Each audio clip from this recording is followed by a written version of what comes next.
Hello and welcome to episode I have no freaking idea of the GI Show. I am your host, Andy McNamara, Editor-in-Chief, Game Informer, filling in for Ben Hansen, who is out and about. And with me this week is Andy Reiner, Serial Vasquez. We are going to talk some Mario to start things off. But before we do that, I do want to do a little bit of housekeeping, which is that we have, we're going to talk a little Destiny PC here later. We're going to talk a little Wolf. We're going to talk a little Assassin's Creed. Unfortunately, this week, we have so many games coming up that we really don't have an opportunity to talk about anything a little bit deeper, which is a little unfortunate. But I did want to throw in one quick. Microsoft did quit making the Kinect. So, well, didn't that happen like 7 years ago? Or people quit buying them 7 years ago? That's great. I quit paying attention to them 7 years ago. So just one quick, what was your favorite Kinect moment before we move on? Looking like an idiot, bouncing around in front of a camera. Doing what? That's every moment. Every game ever. Every game ever. Every game ever. My character model breaking and the limbs looking all weird when it didn't recognize me. That was always fun. I thought Dance Central was all right. Yeah, Dance Central was that's all probably right. the best probably game, my favorite moment. Yeah, that's the best moment. It might have killed the Fable series. That might have happened. Kinect or Dance Central? Dance Central. Oh, okay. All right, well, let's get to the real meat and potatoes here. Sure. There is a new, I believe I think his name is it Mario? Is it Mario? Yeah. It's Mario. Mario. Some people call it. It's the masculine form of Maria. Okay. All right. Oh, excellent. Thank you. Oh, that was a little education moment Yeah. there. He has a new game. I hear he's had other ones. A few. This one is for the Switch, which Exclusively. is the new hotness. The new hotness. Everybody Nintendo loves really it. locked down that console exclusivity with Mario this time. Yeah, they must have spent a ton of money to really land that one. So Odyssey. I mean, it's. I'm sure at its core, it's a sequel to Abe's Odyssey, right? It is. With the same weird spelling. Yeah. Odyssey. Cool. Yeah. Okay. Excellent. All right. Well, tell us tell us what this new Mario is all about. What is the thrust? This is the one where it's a party, right? And everyone plays a board game. No. No. This is one where it's tennis, and it's no. You're off the beaten path again. Golf. No. Okay. You know your series. Is he versus Donkey Kong? You're missing the big beats. Am I missing the big beats? It's so this is a return to 2D side scrolling. Kind of. There's some of that. Oh, really? There's some nods to the past. Ooh, in this. nods to the past. All right. Well, what do we need to know about Super Mario Odyssey? So Super Mario Odyssey is a new 3D Mario entry. That's kind of the series that fans have coined it to be. There's the 2D games and then the 3D. So this is in the same vein as Mario 64, Sunshine, and Galaxy, right? That's kind of the core of this series. Odyssey kind of pays homage to 64 the most. That's not to say it disregards the innovations and things that came along the way, but it really does kind of say that game was great. We're paying our respects to it. There are all sorts of different secrets and moments that call back to that game specifically. Gotcha. And to your point, it also calls back to the very first Super Mario game on NES. So as you're exploring the world, you'll be in 3D space, but every once in a while you'll go into 2D space where it is straight up 8-bit pixel Mario moments. And they blend them seamlessly sometimes. So you'll be running in 3D, go into a tube, you're in 2D, break a brick, and just pop right out into 3D again. It's very cool. That is awesome. But Mario games in the past, once you think of Mario, you think of platforming, right? Like bouncing around, leaping. This game is more about exploration and kind of paving your own path in somewhat sizable open world space. And that's kind of another callback to 64, where it was very much like, I need to find a star in this level. Where is it going to be? You just kind of go off in one direction, kind of see a little challenge area, complete it, you get the star, you get knocked out. This game, there's over 800 different moons. That's their new version of stars. Gotcha. Like, how do you innovate beyond stars? Well, moons. Yeah. They've had suns, they've had stars. Next is space stations, right? Yeah. Meteors. But so there are a ton of them in this game. I don't know how long they worked on this project, but they're everywhere. So some of them are super easy to find, and they're not really challenges where you'll just see a glowing clump of grass. So you're saying it took them a long time to get to 800 moons when they just dropped moons in a clump of grass? But I mean, some of them are super clever. Like they're just tucked out in the middle of nowhere. And I mean, figuring out how to get it is like, whoa, that took some ingenuity on my part. The game makes you feel clever. That's one of the best parts of this is like. And I need moons for what? Unlocking new levels. Okay. All right. Costumes. But Mario is sharing the spotlight this time with his hat. Actually, he loses his hat at the beginning of the game and ends up befriending this ghostly being named Cappy. And Cappy possesses a unique power in that he can, when he touches another being, he lets the user that was wearing it before become that being. So when you throw Cappy at like a Goomba, Mario's spirit is transported into the Goomba, and then it has his mustache. There are over 50 different transformations in the game, all of them offering different gameplay. So a Goomba just jumps around, right? Like it doesn't have anything else, but the Goombas can stack. So you can have stacks of like, I've seen maybe 15 different Goombas standing on top of each other. That's like a challenge where you're stacking them. Uh-huh. And then there are other transformations like a giant T-Rex that you can be. I don't want to spoil too many of them. A coin coffer, that can spit out coins for various reasons. There's a ton of them. Like even just like a random tree you can transform into. Cappy does not sound like he is for good. I mean, he's a force for evil. This sounds horrifying. Yeah, it's a horror game. Yeah, you get, like you're just a normal Goomba out in the middle of nowhere, and then all of a sudden, like, you wake up and you're a stack of like 15 of them, like human centipede kind of crap. Like, that is. What is this? This is when he's done possessing them, do they die? Yes. I mean, essentially, Mario he's a mass murderer with a hat. He always, let's be honest, he always has been. Yeah, it's true. This is probably the darkest game since Manhunt. All right. M-rated Mario. Rated M for Mario. It's disturbing. But do you have an earpiece where Wario talks in your ear? But you add all this together where Mario just has this really dynamic moveset. The triple jump is back from Mario 64. But then you have Cappy. You could throw it out straight. You can, use your Joy-Cons to give it a little curve. You can spin it around. You have a really dynamic, you can throw it out, hold it down so it's spinning in front of you and then jump on it. And so you kind of get an extra boost in your jump. There's a ton of moves in this game. The deepest well of moves that Mario's had in any game, and they're all put to good use in these the most worlds. buttons on a Nintendo controller in a long time. The most symmetrical controller Nintendo has ever made. So one thing I will say for people that are going to play this, and I'm sure most of you out there are going to play it, is it's easier to play with motion. I know that sounds terrifying, but it is very, very easy to perform these moves. Like when you want to do your hat spin, you just kind of hit both of them at the same time. Whereas if you're using the Pro Controller, which still feels great, you're going to have to kind of wind up yourself, before you can throw it. So there's a little bit more input and chances to fail in that, whereas just a quick flick will get it done. So there's no motion stuff on the Pro Controller? You can, but it's like there's certain ones where you're going to want to do individual sequences. Or if you're plugged into the Switch, that's another instance where you throw the Switch. Where you will run into that problem, right? So, definitely play it with the Joy-Cons. You say problem. I mean, it's just it's an extra step, but it's not impossible. You didn't have a level where you went like, okay, I've got to take these out and use these.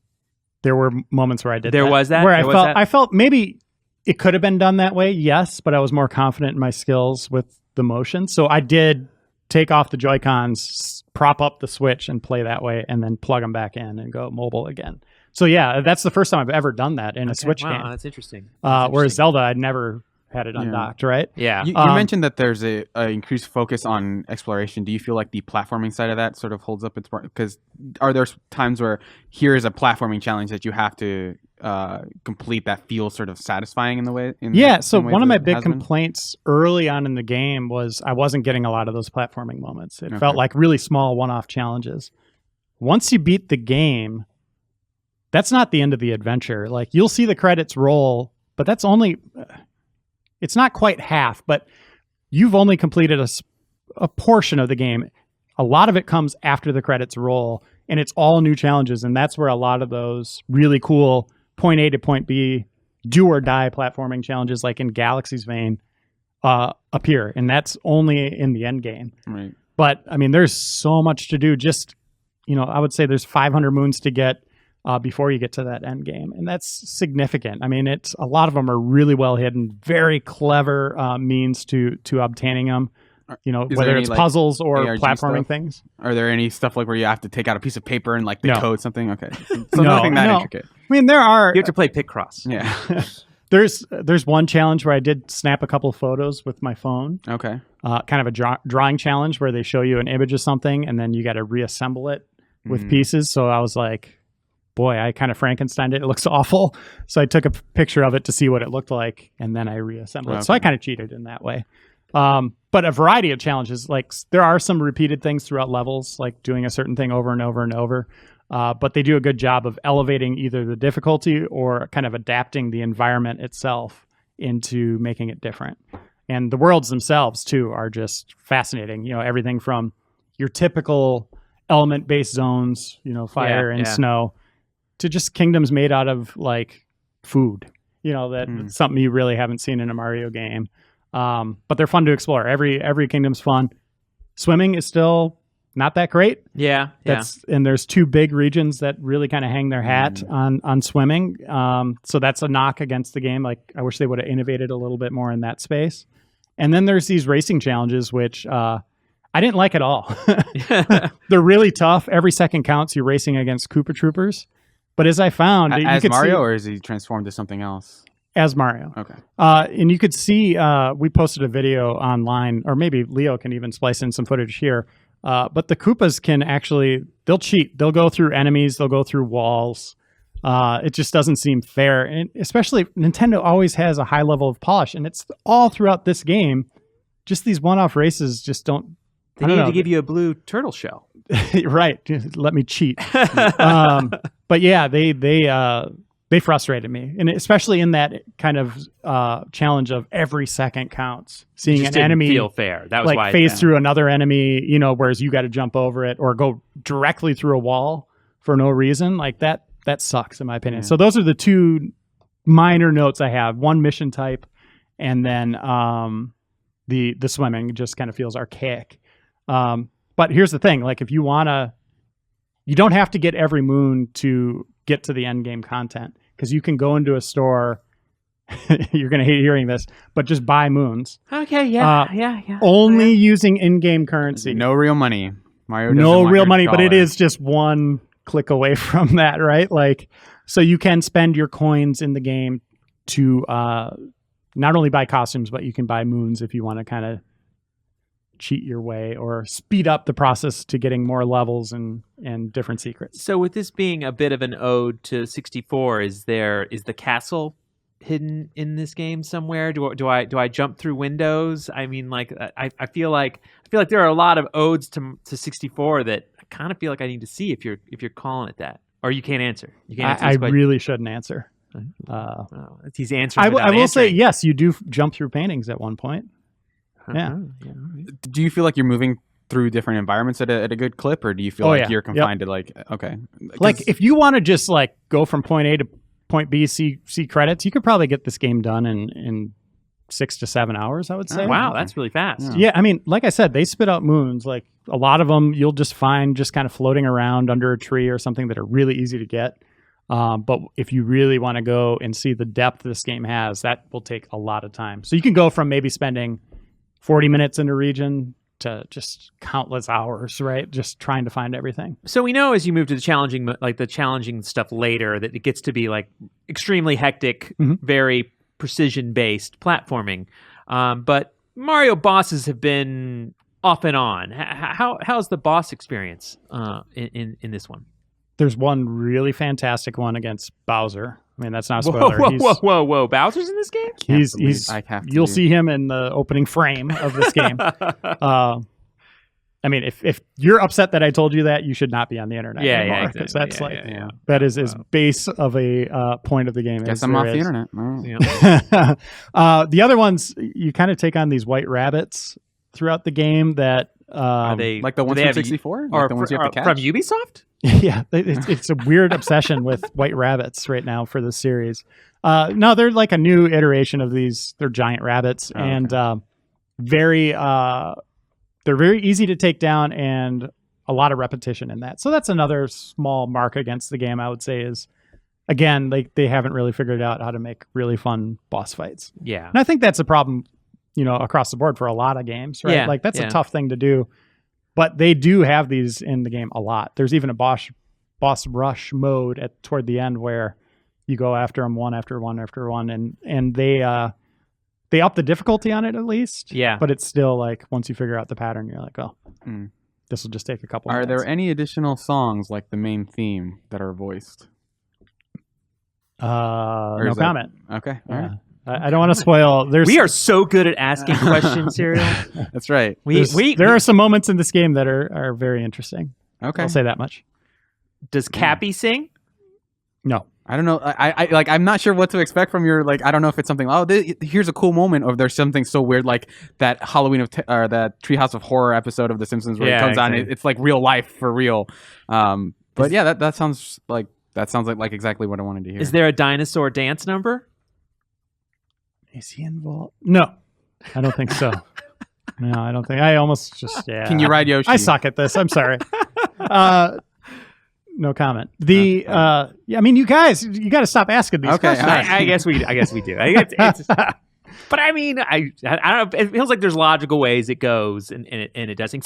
So do you find yourself like wanting to find powers to like use? I mean, that's you're like, hey, I need to come back here. I can't get past this. Yes, you will be looking for certain creatures in the environment to use, or getting extra health that can help you in certain things. So there is some back and forth. There are some challenges that link up worlds together via wormhole, which is kind of a weird thing where you'll bounce from one world to the next. But most of it is in those regions where it is. Everything you see there will help you complete that challenge. Secret pipes? Yeah, lots of secret pipes. Secret chimneys, too.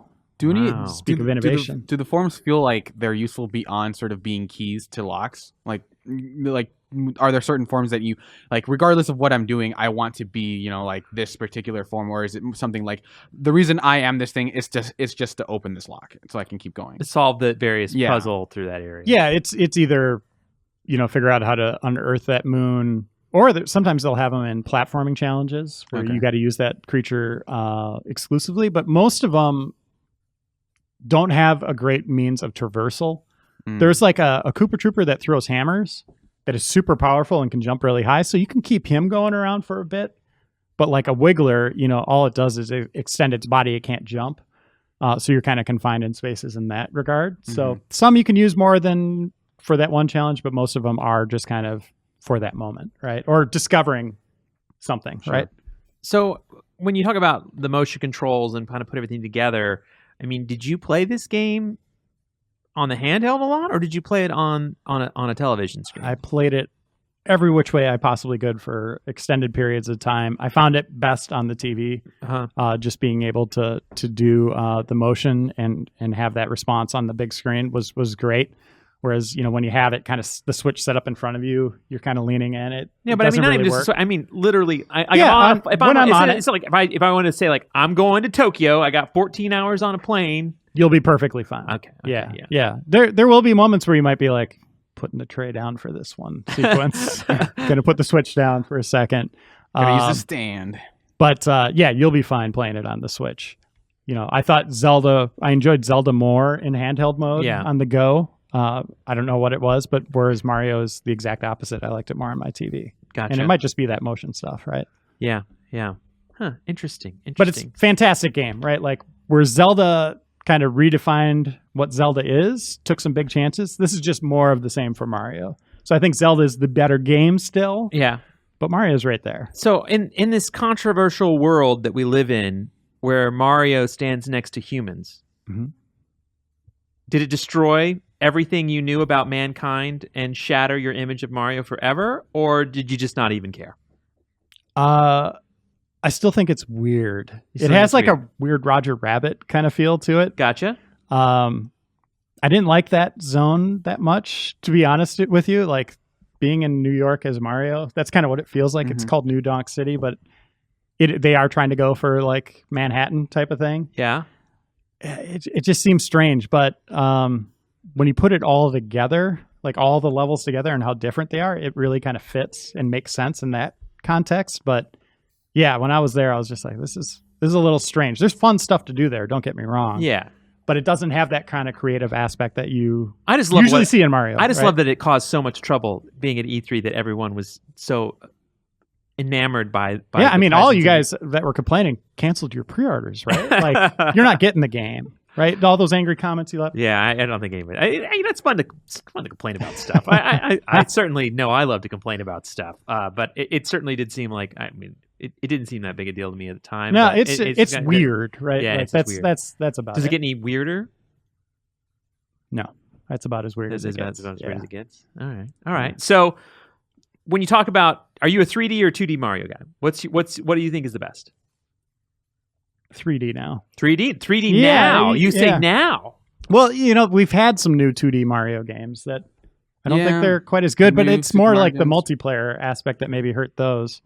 Or Mario Maker, that was cool, but they're like, you make your own game. Yeah. We're done making these, you make it. So I think we've just had more innovation and breakthroughs in the 3D space, and I think they're more entertaining at this point.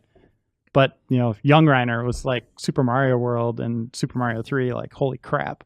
All right. Blew my mind. So it's hard to say place and time, but yeah, I think the 3D series is definitely on the up and up, whereas 2D just feels nostalgic at this point. And I might have my memory wrong here, and correct me, but I thought Galaxy 2 was your favorite? Galaxy 1. Galaxy 1 is your favorite. Yeah, Galaxy, I mean, you kind of put those together as like, that's the only like really true through line to sequels. The story only makes sense if you play both. It's like Mass Effect, yeah.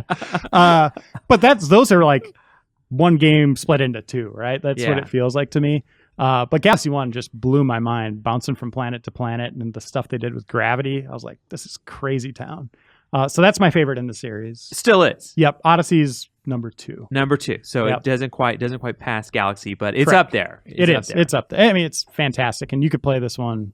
Like I said, that over 800 moons. That's crazy, crazy, crazy. And it looks good every time I go by your office and see you playing. I usually try to stop for a couple minutes and watch it. I mean, it looks great. It's got all that Mario. It's got the vibe. I mean, it definitely captures everything I think we've all loved about Mario over the years. I mean, good luck Nintendo making a sequel, because you keep setting the bar really high. Not just in like terms of creativity, but just the sheer amount of content in this game and Zelda. Like, holy crap! Well, think about Switch next year. There's Metroid got pushed out. Yeah. Well, I'm just saying that like they had a Mario and a Zelda. Yeah, you can't top that. I mean, a Mario and a Zelda. Yeah, what do they have?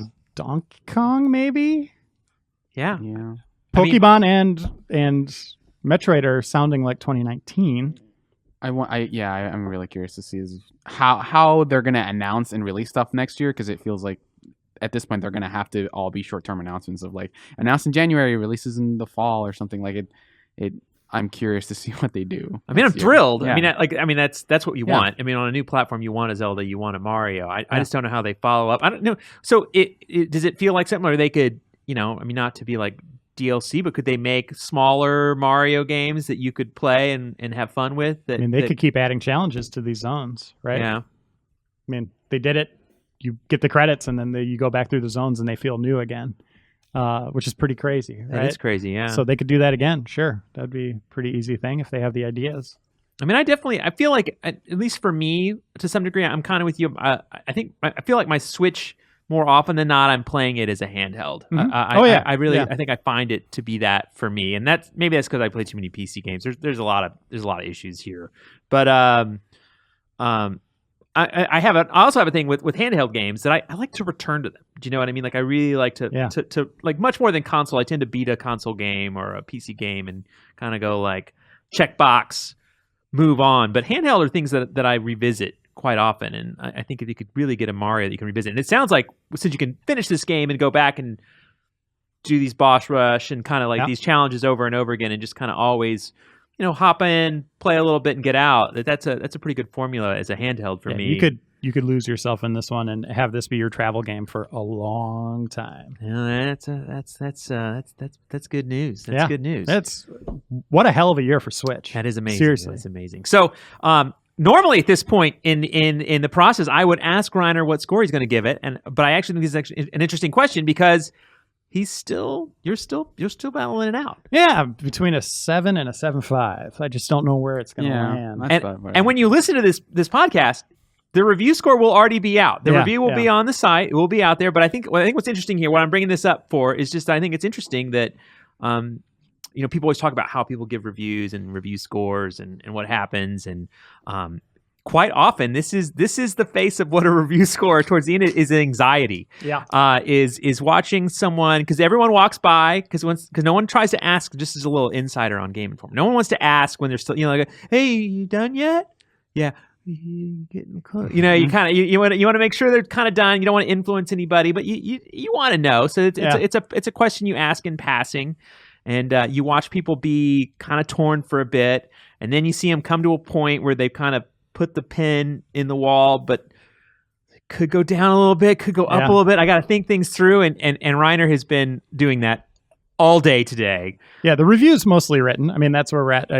The review text always comes first. Yeah. Getting all your points out. And then, the score, it's agonizing at times. This is one of those. I'll say it's 9+, right? I could reveal that now. It's way the hell up there. It's just where it lands in that area. Yeah, it's tough. I mean, reviewing games is hard. I mean, you want a series you love and series that you want to give, but you also want to think about where they stand and what they do and what they don't do, which is sometimes hard to judge things about what they don't do or don't do well. It's a tough place sometimes. Yeah, it's like, how much did the bosses, the swimming, and those races bug me, right? Like, like how much does that really kind of hold this experience back to a degree? And you play a lot of games where there's parts that bug you, right? Yeah. I mean, it's rare that I have a game that I go all the way through that there's not something where I'm like, what were they thinking? Yeah. Right? I mean, there's no such thing as perfection, right? Yeah, there is no such thing as perfection. Which for a long time, Reiner and I, we were basically like, no game can get a 10. And we've definitely like loosened up on that over the years, but because there is no perfection, but it is a question of where you think it stands. I think everybody goes through that, right? Yeah. Like, you go through that thinking process of what these scores actually mean, and especially for us as an outlet, like figuring out that scale. That was something we had to figure out 25 years ago. Yeah, it was a long time ago, and we talk about changing it every once in a while. It's a tough conversation, and people that say no scores. I always say do what works for you, right? I think at least for a lot of our people, and please let us know in the comments, right? I think people like the quick and easy reference of a score. I like watching like you agonize over this. I think it's an important thing. I think it's a hard thing to say. Sometimes you're like, you're kind of giving a relative. I mean, let's be clear. All scores are kind of make no sense, but yet make some sense at the same time, right? Like even people saying like, "Oh, we don't give scores," when it's like, well, yes or no is a score. Yeah, and then it's like yes, thumbs up, thumbs down, and then even if they don't do that, they'll give you like quick bullets. Like here's they want you to read it, but it's like, you're doing it again, like to a degree. I mean, to everything we all kind of put something into. You're totally right. In some way, it's tough. The text is what really matters, right? The text is what really matters. What we say is, that is the review. The score. Yeah, most people are usually more tied to the text they wrote than the score they give. That said, I do like scores as sort of like a shorthand of like this number sort of kind of lets you know where I'm coming from when I write these words. And there's things too. It's like the hardest ones sometimes are the ones where you're like, I love this game. It has so many problems. Like that you can't avoid. But that's definitely one of the tricky things about it. Well, I'm excited. I'm excited.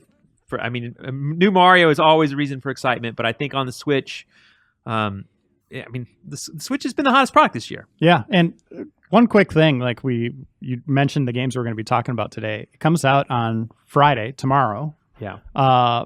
With, on the same day, Yeah. Assassin's Creed Origins and Wolfenstein II, the new Colossus, and Stranger Things Season 2 on Netflix. Oh, yeah. So it is one of the biggest entertainment days, the biggest one of the year. So if you're thinking about going out and having an expensive lunch or getting another coffee, you might want to save those dollars because Friday's going to be expensive. Well, I hope this Mario character has some name recognition, so people will know what he's about. I hope stores carry it. I mean, that's the thing. Yeah, it's just really sad because he's had to like show his nipples just to get people to care. You know?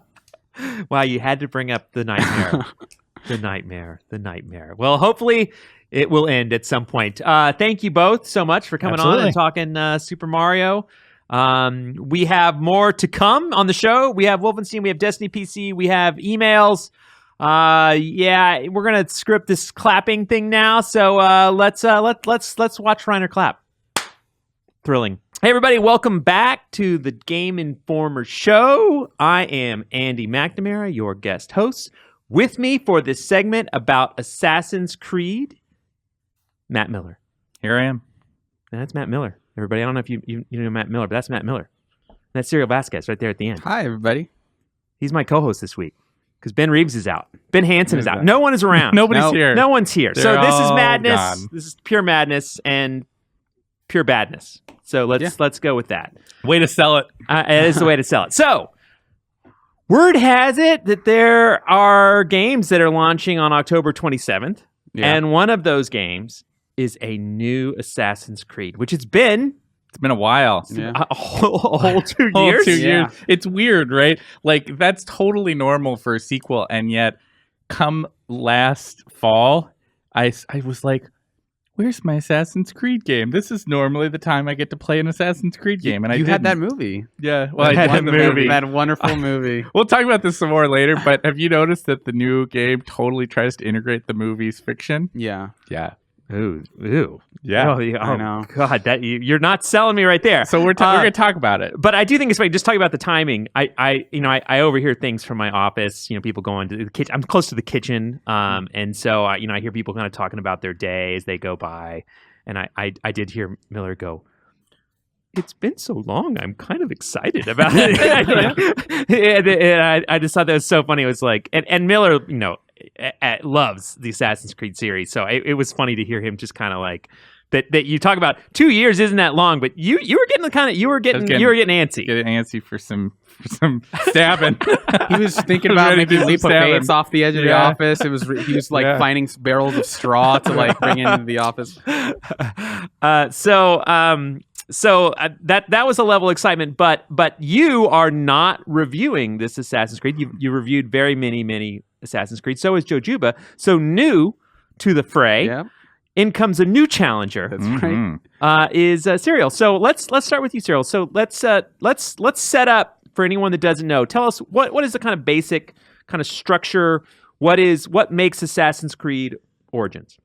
Well, so the extra year they took off, they basically used to make a lot of sweeping changes to a bunch of different things about Assassin's Creed. And I think the good part about it is that it still feels like an Assassin's Creed game, but it does feel like it is a more modernized version of sort of the Assassin's Creed formula. Okay, so when you say modern, tell me what makes it modern.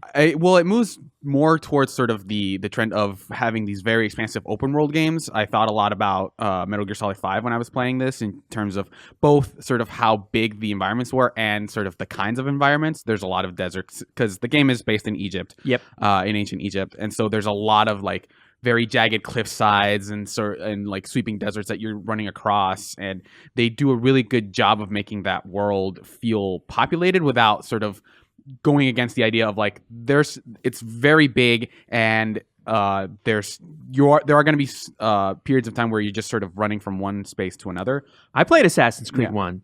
I know about running from one space to another. So it does return to that a little bit, where, I mean, Assassin's Creed 1 was sort of like a central area that sort of spoked off into like 3 separate cities, but this feels like there is one big area that has sort of interesting places to go everywhere, instead of like you're just basically running around from one city to the next.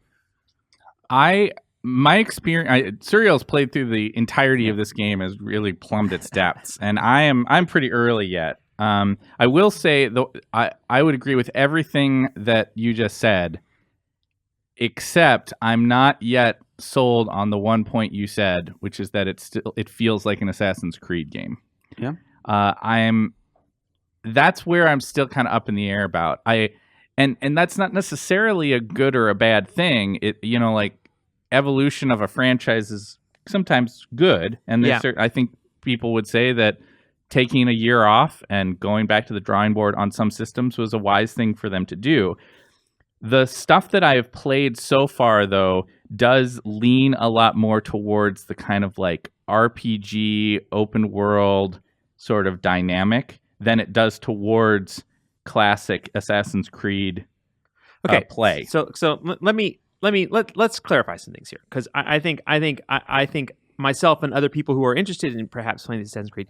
I mean, Assassin's Creed has essentially always been open world, other than like certain levels or side missions or something like that have had like some linear parts to it. So when you say open world to me, an RPG, I mean, there's been RPG elements to every Assassin's Creed ever. So so what specifically doesn't feel Assassin's Creed about? I mean, you still stab people in the face, right? You still get stealth through crowds. I mean, those parts are all there. What is separating this from previous Assassin's games? So one of the big things that changes is the I would say maybe the biggest thing that changes is the combat. Yeah. Is that fair? I would say, it's probably one of the biggest things. Okay. Like the combat, and again, I'm not calling it out like this is, I'm not far enough yet. I mean, to be able to say this is good or this is bad, but it definitely feels different from what you're expecting. The previous Assassin's Creed games used some variation of the same counter and attack formula that you see in games like Batman or Mordor, right? It's this sort of acrobatic, leaping, stabbing, sort of counter, kind of experience. That is almost entirely gone. There's nothing of that here in this game. And that feels very strange to me in an Assassin's Creed game. It feels like it draws inspiration from a lot of other sources now, including something like Witcher, maybe. Yeah, so it feels, I mean, visually it looks very different because the lock-on camera is a lot more focused on sort of pinning you towards one enemy. So it can often feel like, it can look like combat from Dark Souls or Zelda, where it is you are taking on one enemy at a time and you are sort of watching one enemy while keeping a few others in mind, whereas in Assassin's Creed it felt like you were trying to keep track of multiple enemies at once and waiting for the right moment to sort of respond to what they were doing. So this combat is more like a block attack kind of scenario? Yeah, that is exactly what it is. Okay. It's you're holding up your block, occasionally you're dodging. So some enemies will have attacks that you can't block, and they'll show up as red, and you can dodge out of the way of those. And if you see an enemy that's blocking, that's what the heavy attack is for breaking their guard. So you do sort of, rather than sort of working off the rhythms they give you, you are sort of working more to establish your own rhythm of like, I'm going to attack this person, I'm going to break their guard, I'm going to hit them with a combo, and then if my meter is full, because different weapons have like special moves that you can do, I'm going to finish them off with like a special move. So the result is a feeling of it's not necessarily something I'm ready to call like a combat experience that I don't enjoy, but it's not a combat experience that feels like Assassin's Creed to me. Well, I will say this. For the last few Assassin's Creed, as they were starting to really reel them off, right? And I was starting to get frustrated myself with like, what combat idea do they have now? Okay, how do I climb now? And we talk about minutia of like, oh, well, hey man, now climbing down the side of a tower is a lot easier than before. Isn't that great? And I'd be like, you kind of liked having. They made a lot of updates, but not sort of very significant changes. Yeah, I was always like, yeah, okay, sure, yeah, I can go down the side of this tower in a much more elegant fashion than I could in the past. But this game isn't better, and whatever I lost to gain this, kind of lost. It's kind of the thing to me. I felt like it was doing the thing where if I got a next Batman game, right, I want that core Batman mechanic to be there and then to be expanded upon and improved upon. And I felt like Assassins kept walking away from improving upon what they had. Yes. So what I would say is, when you talk about this combat, is this a good base that we can start to build off of, or is this just another one of their just madness? We just have to change everything to change everything because we can't stick to one thing. It feels to me like the combat is a system, and I am very interested in your take on it because I know you had a slightly different experience with it. But it feels like something that's way more accessible. Okay, so right? accessibility is what we got. Everybody's got light, and everybody understands light attack, heavy attack, block. Yeah. Right. That's a thing that a lot of games do, and like it feels like that's something that Assassin's Creed has said, like, you know what, let's just do that. Okay. You know, like everybody's going to be able to get that. Similarly, I think the climbing, you know, virtually every place that you go, anytime there's a surface in front of you, do you want to go up that surface? It doesn't matter. Their handholds. Don't worry about that. Just go up that. Right. Like, just go up that wall. Right. Is there a viewpoint up there on the top of that cliff? Just go climb. Just go climb the cliff. Like, you don't need to find a path to the cliff. Just go there. And so there's a move across a number of areas towards familiar, accessible play that nobody's going to be able to have a problem with. Yeah, or get frustrated. Necessarily. But it also, like, another thing, we've got hunting animals in this game, right? Like, that's a system that's shown up in several different Assassin's Creed games. And previously, there's often been like, okay, well, I need to get that one bear. How am I going to confront that bear? Okay, I got to sneak around behind this ridge and get the right arrows ready. And like, what am I going to do here? Here, what I do is I get on my horse. There's a bunch of gazelles out there, and I run my horse at them, and I swing my sword, and they all die. They're just dead. And like, there isn't a lot of thrill to that experience for me. There wasn't a lot of drama in the delivery of that story. You know what I mean? I'm saying that sounds disappointing. And so those are things that I think I struggle with. But though I am leading with some negative thoughts here, I will say that there are a lot of things that they have changed that feel really exciting. I mean, Egypt, is gorgeous. It is quickly becoming sort of one of my favorite environments. Even though it does feel sort of, again, like a big change from the here's a really crowded cityscape with lots of buildings that you can jump between. This is a lot more sparse. I mean, there are cities sort of like Alexandria that do have that sort of the urban feel, but a lot of it does feel like you're climbing the wilderness in a way that I think Assassin's Creed 3 tried, but didn't really sort of successfully infuse with sort of the Assassin's Creed climbing. Whereas here, like Miller said, if you're sort of climbing up a sort of like a cliff, there's no sort of conspicuous handholds along the way that you have to sort of navigate between. You just sort of climb on something and you'll just go up. Okay.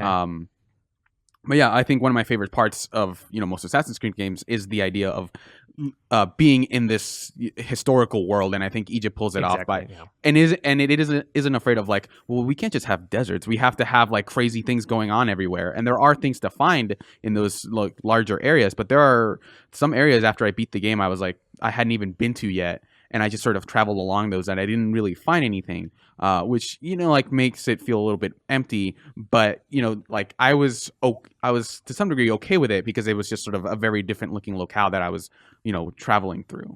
Assassin's Creed has often, with its settings, managed to find moments in history that are not only compelling, but that have complexity to their presentation. And what I mean by that is that, like, rather than just going to a moment in history that is like, oh, it's cool to be in this city because that was a cool city, they will instead choose places that are rife with intercultural conflict and cooperation, and they'll choose moments where it was at times turning points within history, right? Yeah. And I was there when George Washington and yeah, sure, and some of those things have been more or less successful, but you can't fault them for like their selection and their presentation of those experiences, right?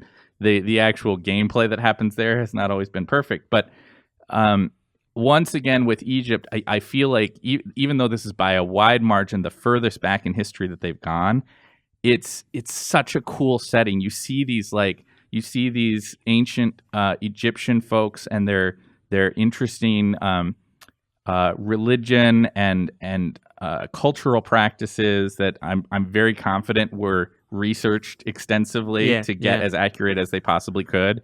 And you're seeing that interact with like Greek culture and Roman culture, all of which was sort of percolating together during this moment in history in these places where, in a place like Alexandria, where you get to go into the great library of Alexandria that, years later would be gone, would be burned to the ground, right? And here we get to go into those places. And so that thrill that has always been there for Assassin's Creed is in some senses even more intense here because it's a place that's so far back and is so unknown. Yeah. And we're getting to see these places that have been rebuilt by Ubisoft's artists and writers and stuff like that, and bent a little bit. I mean, undoubtedly. There's like giant scorpions, right? There's a lot of. They also muck with the history a little bit too. Like, I mean, you do meet Cleopatra, who's a big part of the game, but there's also like Praxilla and Vesuvius, who are just poets. They're not like, they're engineers and poets. They're not supposed to be fighting the resistance, but they're here anyway because that'll be fun, right? Because everyone knows a true poet is the best warrior. Yeah, that's right. And so, like, warrior poet. To what Miller was saying, there is sort of that clash of like the Romans are very slowly encroaching on the Egyptian culture. Like the character you play as Bayek is given to you as the last of the Magi, which is sort of an ancient order of like military scouts that protected Egypt. But a lot of people just see them as this outdated thing because like the Romans are doing, like, they have a much more powerful military presence. So and you see them sort of trying to take over the area over the course of the game. And I think it does a really good job of leaning into that conflict of those two cultures. Yeah, it's really cool. And that has been thus far in the hours I've played the thing that I'm most excited about is seeing these places, seeing in the distance and being excited about going there because I haven't yet. Like, you see the pyramids at Giza, right? And you're like, oh, that's going to be cool. I want to go check that out. And then, I got to the point where I was going into the library at Alexandria and being like, wow, this is awesome. The idea that maybe this was a real place that was filled with learning thousands of years ago. Yeah, I definitely, it's funny because your body language and your reactions when we talk about the world has been extremely positive. And I don't want to just like circle back around to something negative again because I think that's exciting. I mean, I think that's good that they got the worlds right. I think they've pretty much always gotten the worlds right. I don't. Yeah. I mean, I think there's always been a balance between. I like it when they lean into history. I mean, I liked that a lot about the early ones. I liked that when they leaned into reality, right, as well. I mean, I liked when they made everything seem real and then not seem real. I liked the way that it played with video games. Yeah. You know what I mean? That did a thing that only video games could do. But I never really got your kind of final verdict on combat. Going all the way through, did it bore you by the end? Did it expand? Did it not matter? I think that it definitely feels a lot sort of like a base, like you said. It feels like the first iteration of this new kind of combat because it does feel a little simple, but I think it integrates with the rest of the game in an interesting way because the world is a lot larger, and this ties into some of the sort of the other big rework, I think, which is to mission design, where instead of having these optional objectives like, oh, make sure you kill the guy this specific way, or having things where you have to eavesdrop on people or follow them, they sort of revert to some of the Assassin's Creed 1 and 2 stuff where it's once you have your assassination target, they're just in that area and it's up to you to kill them however you can. And I think combat integrates with that really well because you'll start off a mission sort of trying to sneak a little bit, and then as you get spotted, it goes to hell like it does in everyone. It is a little bit slower. Like if someone happens to see you and you kill them, within a set period of time, you'll be able to sort of go back to sneaking. But once combat happens, because there are fewer enemies and there are more interactions with them, it does feel like it has a little bit of variety. But I think there are gladiator arenas where you just take on waves of enemies, and those aren't as interesting because they don't have sort of both parts of that loop. Is that what you mean? Yeah, they don't have sort of like you're fighting enemies in an interesting environment where more things, like ridiculous things, could happen. Like there are to speak to some of the RPG stuff, there are weapons that just are on fire all the time, and if you hit someone while they're near grass, that grass will light on fire, and then you could get lit on fire. So that has some interesting interactions there that make the combat more interesting. Gotcha. But in and of itself, it is sort of a little bit simple where once you figure out, like, here's the heavy enemy, I know exactly what I'm going to do against them, and it's 99% of the time it's just going to work. But once you introduce the idea of like this combat is part of this larger interacting number of systems, I think it does become like an interesting part of a whole. Gotcha. there's also one of the other big shifts that goes along with what Suriel's describing is that it's a loot based game now, which is a big change. Yeah. Like you're going through the game and very like something like Diablo or Destiny. You're constantly getting these drops of different tiered weapons. Like, ooh, I got a blue sword. Can I buy loot baskets? I guess would be the yes. appropriate. I think I want to say that the loot boxes are the one thing you can't buy with real money, but you can buy pretty much everything else. You can buy new swords, you can buy new outfits, which are cosmetic. You can buy mounts, which are also cosmetic. But one of them is a unicorn. Crafting supplies. You can buy crafting supplies. You can buy the locations of every collectible in the game. Which like you look at that list and you're like, what do they do? Like, what? Why? Because with collectibles specifically, the fun is in finding that stuff, not in being told where it is. Well, the secret is you get to 149 out of 150, and you spend 5 hours on it. And you go like, I don't care anymore. Take my money. And like, where is that last one? I think the resource stuff is going to be the most tempting because I think the hunting stuff, some of the stronger animals take a little more hunting to do, but I think that at some point, I think people are just going to want, because what you do with them is you upgrade your armor and you upgrade the amount of damage your hidden blade does because it won't instantly kill everyone. So I think the most tempting thing is sort of that resource, the resource pack that they have. But I used the sort of the free credits they give you, but I never felt like, oh, if only I had more resources at my disposal, because I felt like I was getting through the game just fine without having to sort of go take a second to grind for resources. I think this game does what a lot of games in the last few months we've seen, which is that like the microtransaction stuff that is there is robust, but you don't have to engage with it. Yeah. It never really bothers. It gives you like, here's 200 free credits. You never have to hear about it again. Like they're never like, if you're looking for resources, maybe you should spend money. I bet you don't really look that good. I bet if you look like Altair, I bet you'd be a lot happier. They don't really. They never design the systems in such a way to like nudge you towards making a purchase. So when I first started, I think they nudge you. Well, they nudge you. They nudge you once, yeah. but they're not constantly reminding you like, hey, you can go buy stuff. So it's just like every other game. When I first started to play it, I have to log into my UB account that I don't remember the password for. I have to reset my password, and there's a UB club. Oh God. Sometimes I want to turn a game on and play it when they make me do that. Sorry, but it just drives me crazy to go off the path there. Okay, so it sounds like combat gets a passing grade, but not phenomenal. Loot has changed the way the game's played. Great environment, great world. What about this makes it an Assassin's game? I mean, other than those kind of like this is supposed to be the origins. This is where it starts, right? Do they deliver on this story? Is the storytelling? Does it go? Does it go somewhere, or does it? You want to talk about the beginning? Yeah, the beginning is really confusing, and it is only in sort of going back after beating the game and playing the intro again that I was like, oh, okay, I know what's going on. But it starts in a very bewildering way of just, it starts in media res, so it's like in the middle of, but not in a cool way. Yeah, because it is just a lot of cuts of like that. If you don't know the story, it just looks like random things are happening on the screen. I swear I started the game. Is this when I'm required to have seen the movie to understand? No, but that comes. We'll talk about that in a second.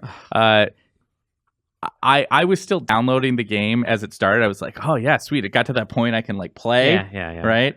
And when I started, I swear I thought for the first half an hour that like it had errored out and that it had accidentally jumped me ahead to like the 4th chapter. I'm not joking. Like I texted Suriel. It was late at night, and I made sure he was like awake and online before I did. But then I was like, what's happening?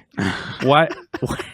Is this my main character? Am I like in the game, or is this like, it feels like I'm not like it just doesn't feel like the beginning to a game. Like you see this weird sequence of starting images and like snippets of like cinematic sequences, and then suddenly you're in a place and you're like doing this thing, and it just confounds me how they've opened the game, because Assassin's Creed has so frequently had such powerful openings that really grabbed me, and this one does not do that. They've also had training missions that have lasted. They have, I will say that on the other hand, they do a better job of sort of onboarding you. Whereas I think back to 4 Black Flag, where it had this really nice opening feature, but then it's like they've spent sort of a little too long sort of establishing how he ends up being a part of this conflict, and sort of like having missions where you just walk around and do various tutorial things that don't feel very in uninteresting ways. Whereas I think they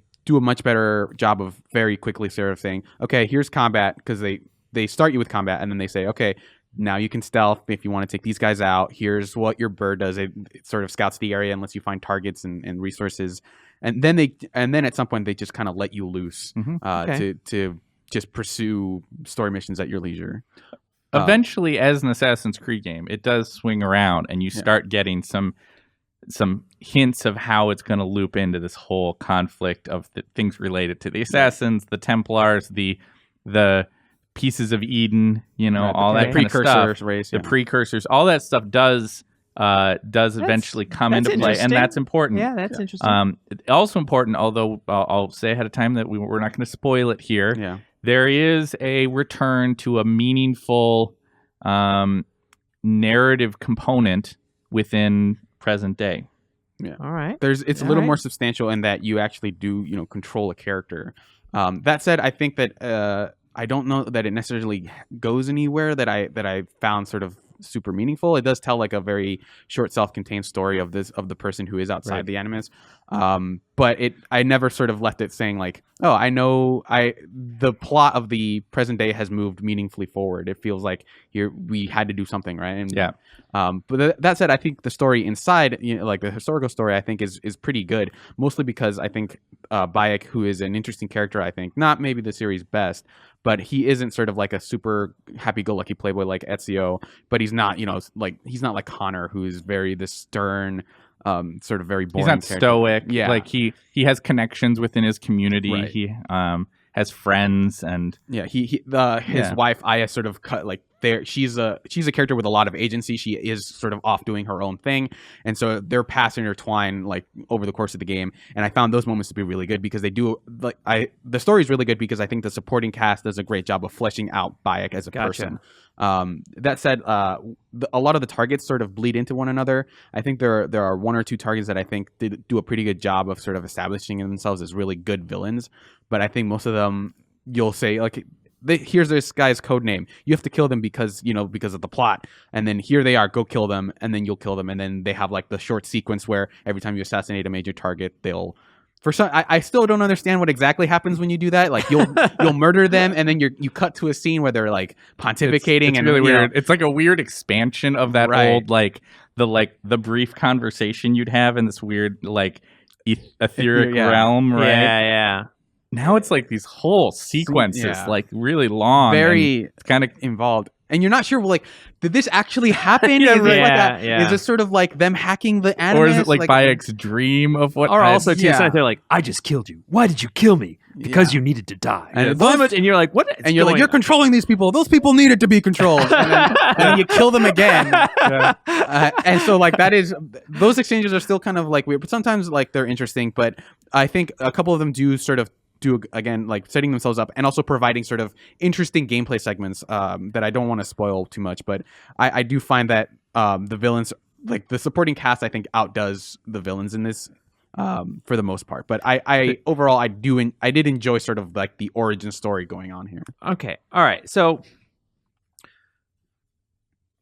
I was all in on Assassin's Creed at one point. I have slowly but surely fallen off. I want to love Assassin's Creed, but the last few games, every time I put them in, I just can't get engaged. Tell me why I need to play this one. Why do I need to play this one? It's because I have to know the origin? Is it because it's so fun to play? Because the world is so beautiful? Why do I have to specifically, if you have sort of weaned off the Assassin's Creed like games in recent years, I think this one is a good one to jump back on, because I think over the years I played Black Flag and like had fun with it, but I wasn't crazy about it. And then even Syndicate, which I think a lot of people saw as like, okay, this series is doing really good things now. Even that game, I was sort of like, yeah, this is fun. I don't know if it's for me, and I was sort of like, before they announced that they were skipping a year, I was sort of ready to just say, I guess maybe I've fallen off this series. Like maybe I'm not just as big a fan as I thought I was, because I really like 2 is like maybe my favorite game that came out that year.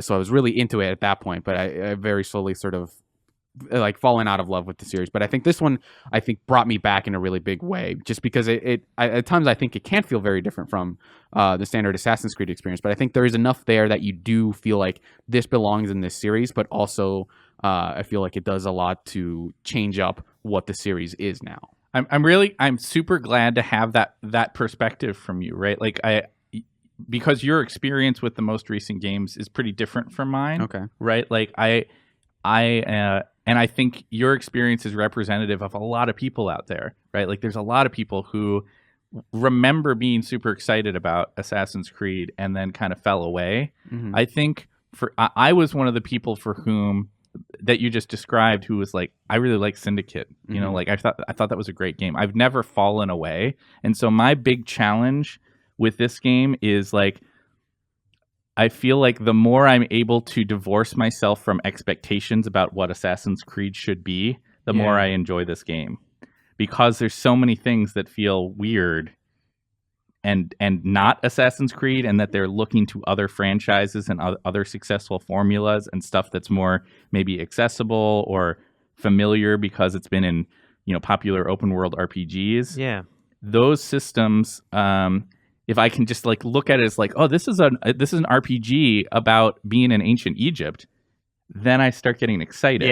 Yeah. And yet, when my brain flips back into thinking about it as it relates to my many years of engagement with these Assassin's Creed games, there's things that start to frustrate me. Well, I mean, isn't that kind of the case though here altogether? I mean, I feel like even though this is the origin story, I felt like they abandoned the original tale and the original world, especially the modern a long time ago. Yeah. Do you know what I mean? Like, I think it's interesting you brought up some of the like things I know from the early games, but like, I certainly don't trust the series to like, you know, to bring any kind of loop that makes any sense, right? I mean, so it is to some degree you have to go into this fresh with a new look, a new kind of vibe, and run with it and say it's just got Assassin's Creed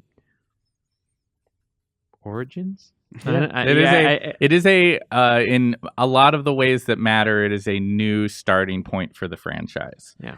Whether it works for everybody, I am by no means at a place that I'm ready to pass judgment one way or the other about the game. I mean, it does seem like it's a really big game. Is that fair? It's got a lot of leveling and, you know, a world to explore. There's a lot of cool looking side missions, a lot of interesting places to visit. And I'm having a lot of fun diving through and exploring that stuff. I just, there's a part of me that maybe is a little sad to not have some of the stuff I loved about those first games. So what is your, give us the final verdict. We need to okay. You know, I think probably wrap up our talk about Assassin's Creed, because eventually we're just going to tell everybody what's going on in this game. What's your final thought? I give it an 8.5 out of 10. I really enjoyed it. I think that it is, as someone who sort of fell out of love with the series, this is sort of the most excited I've been about the series in a long time. Oh, well, I am definitely excited. The world intrigues me, right? And the positive vibe and the kind of excitement I got from you guys about the world is the thing that I think I'm most excited about. I think to myself, okay, maybe simple combat is good. I don't know. That part scares me a little bit, but it certainly looks good. It looks like a place I want to go, and that's a big thing for me in games is a world I want to live in. And it sounds like at least got that part right. Yeah. But you don't. I mean, it's not a 9. Historically, these games have done pretty high. Yeah. What is the major ding? I think that so the combat can feel a little simple, like it can feel a little rote. I think a lot of the mission objectives end up being the same. Like even if you have sort of this very open space, it feels like, all right, go in and capture the target and just get them out of there. And also because it is very open, it can lead to a lot of anticlimactic moments. Like there was one mission where I was tasked with stealing a horse, and I basically one thing you can do is you can basically use horses as an Uber, where you just sort of climb on your horse, pin a point on the map, and just have the horse ride there automatically without controlling it. So I put it like, I'll put it on the base where the mission was, and I just rode on there. I checked my phone, and all of a sudden I looked up and I was at that horse that I needed to get. The guards guards hadn't seen me, and I just got off my horse, got on the other one, and just rode out of there. And all the guards saw me then, but it was just very like, all right, I guess that mission's done now. It can lead to sort of some of these anticlimactic moments, but I think overall, I did have a lot of fun with it. Well, excellent. Well, thank you both for your time. It's really interesting that Assassin's Creed is back. I'm interested to see how the world takes this game. Yeah. What kind of gets spit out, I guess, out the other end? Because I think that is the fun part when you put it in front of a bunch of gamers. They will nitpick, but also find the things to love about a game like this. And there's always been a lot of things to love about Assassin's Creed. So I'm excited. I'm excited to journey into this world. And thank you both for your time. We have got more games coming because there's more games. There are more games coming. We're going to talk a little Destiny 2 PC. We're going to talk some Wolfenstein, the new Colossus. We're going to do reader or emails in general. We've got lots of time to make this podcast far too long. So with that, we are going to clap out and we will be back shortly. That's you. Welcome back to the Game Informer Show. I am Andy McNamara. Your host this week, as Ben Hansen is out, as is Ben Reeves. So we are Benless this week, and this is now, I believe, it's a segment. I have no idea which segment it is. We just discussed this actually off camera, and I've already forgotten. That's how good I am at this job. So, all right, we are here to talk about Destiny PC because it came out yesterday, 2 days ago, because this is on Thursday, but we're recording it on Wednesday.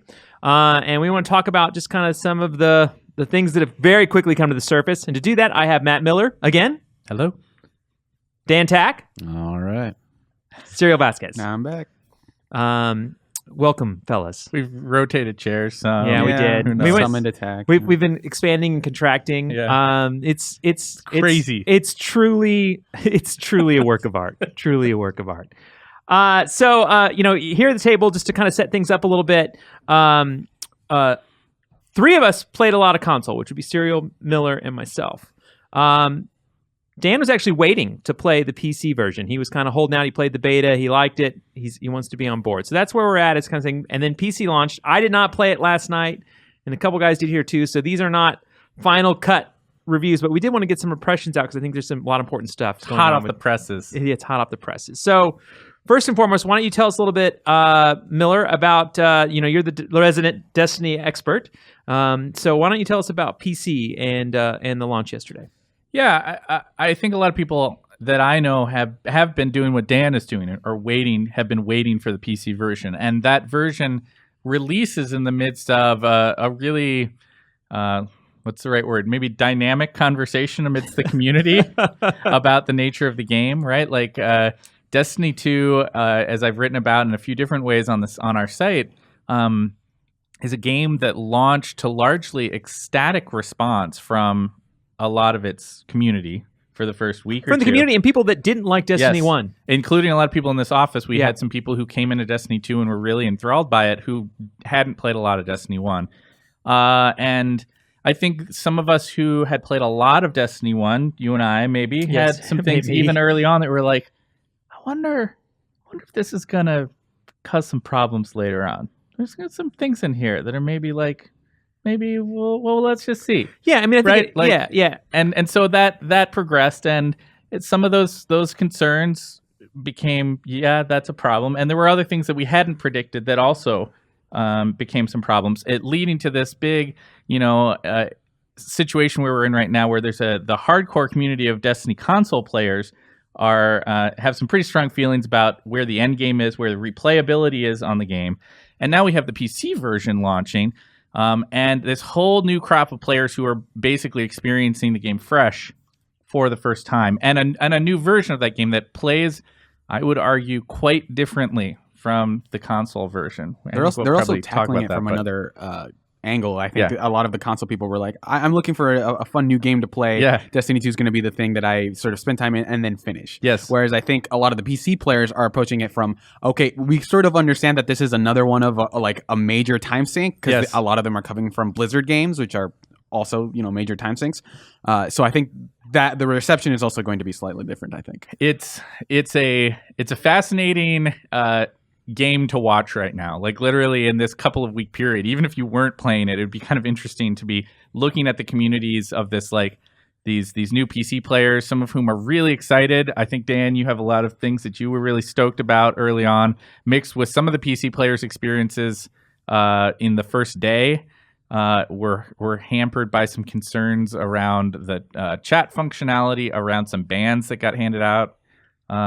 And all of that is being thrown into the mix I think, of this other conversation around the console. Yeah, I think we need to be a couple things here. I just want to kind of like let's do a little officiating in this mess, because it is. I mean, that is the charm of Destiny, is that it's very deep and has a lot of roots and a lot of systems, right?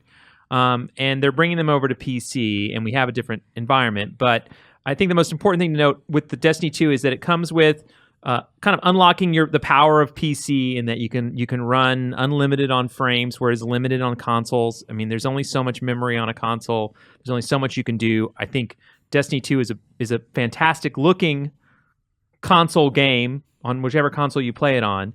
But certainly the benefits of having the latest graphics cards and CPUs is being taken advantage of with Destiny 2.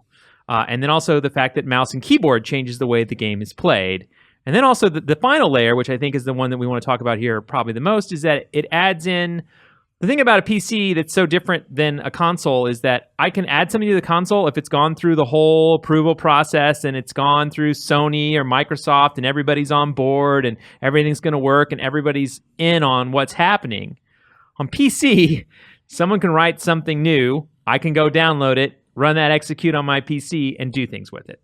So that means like, hey, how do I use chat? Maybe I use Mumble. Maybe I use Ventrilo. Maybe I use Discord. Maybe I use Twitch. There's just all these different options, where on PlayStation you use party chat or use in-game chat, which... Those are your two options. In-game chat sucks. Yeah. Even on Blizzard games, which Blizzard's a great PC company, their in-game chat, it sucks.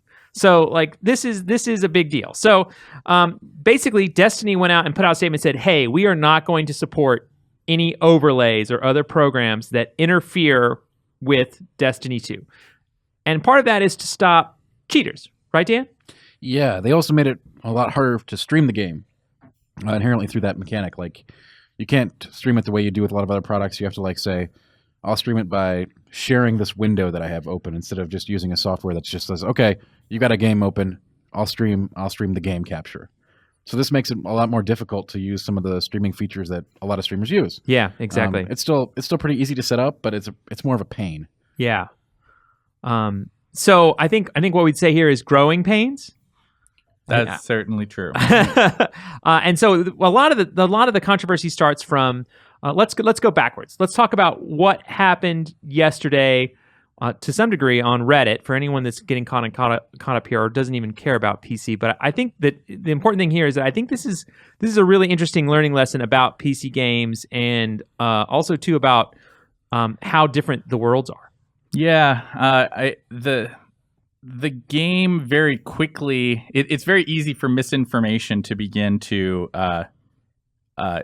become a problem for a game like this, right? Yes. Because the community is on a minute-to-minute basis referencing forums and referencing subreddits and any number of other ways that smaller communities within the game are talking to each other.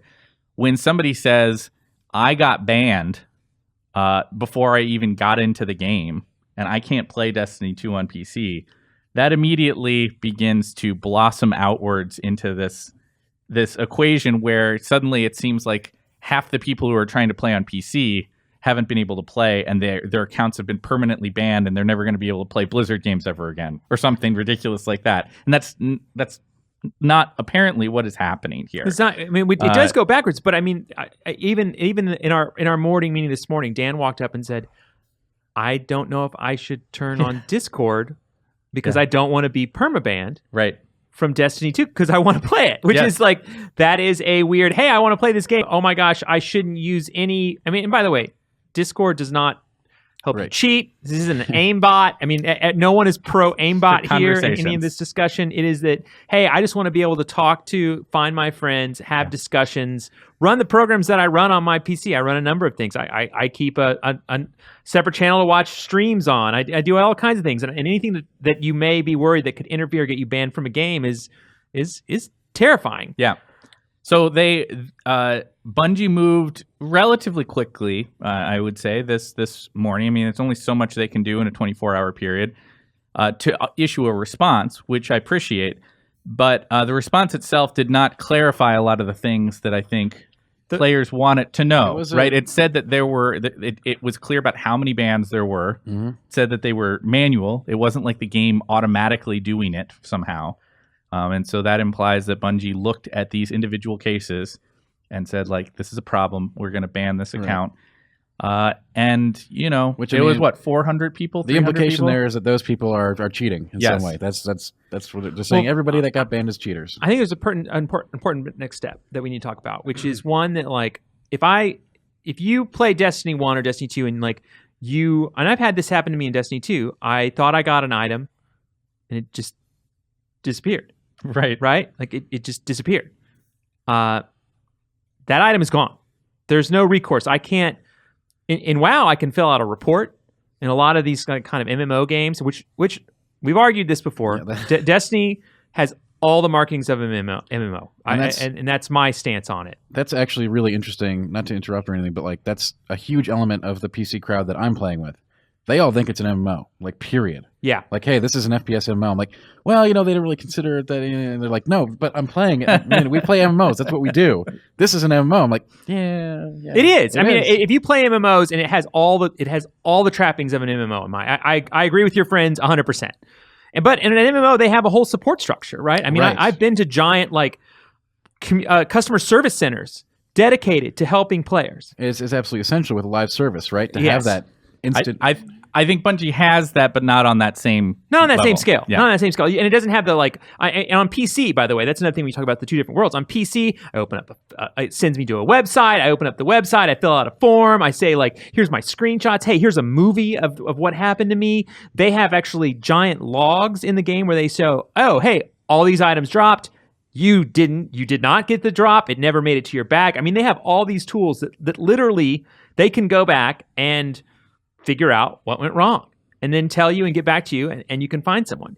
When something went wrong in Destiny 1 or even Destiny 2, you're like, I should go to the forums and complain. Yeah. I should go on Twitter and complain. I'm going to go on Facebook and say how much I hate this game. I'm going to say how much I just got robbed in this. And I think last night is an interesting thing because this is what happened. It introduced a very small number of players. Correct. Yes.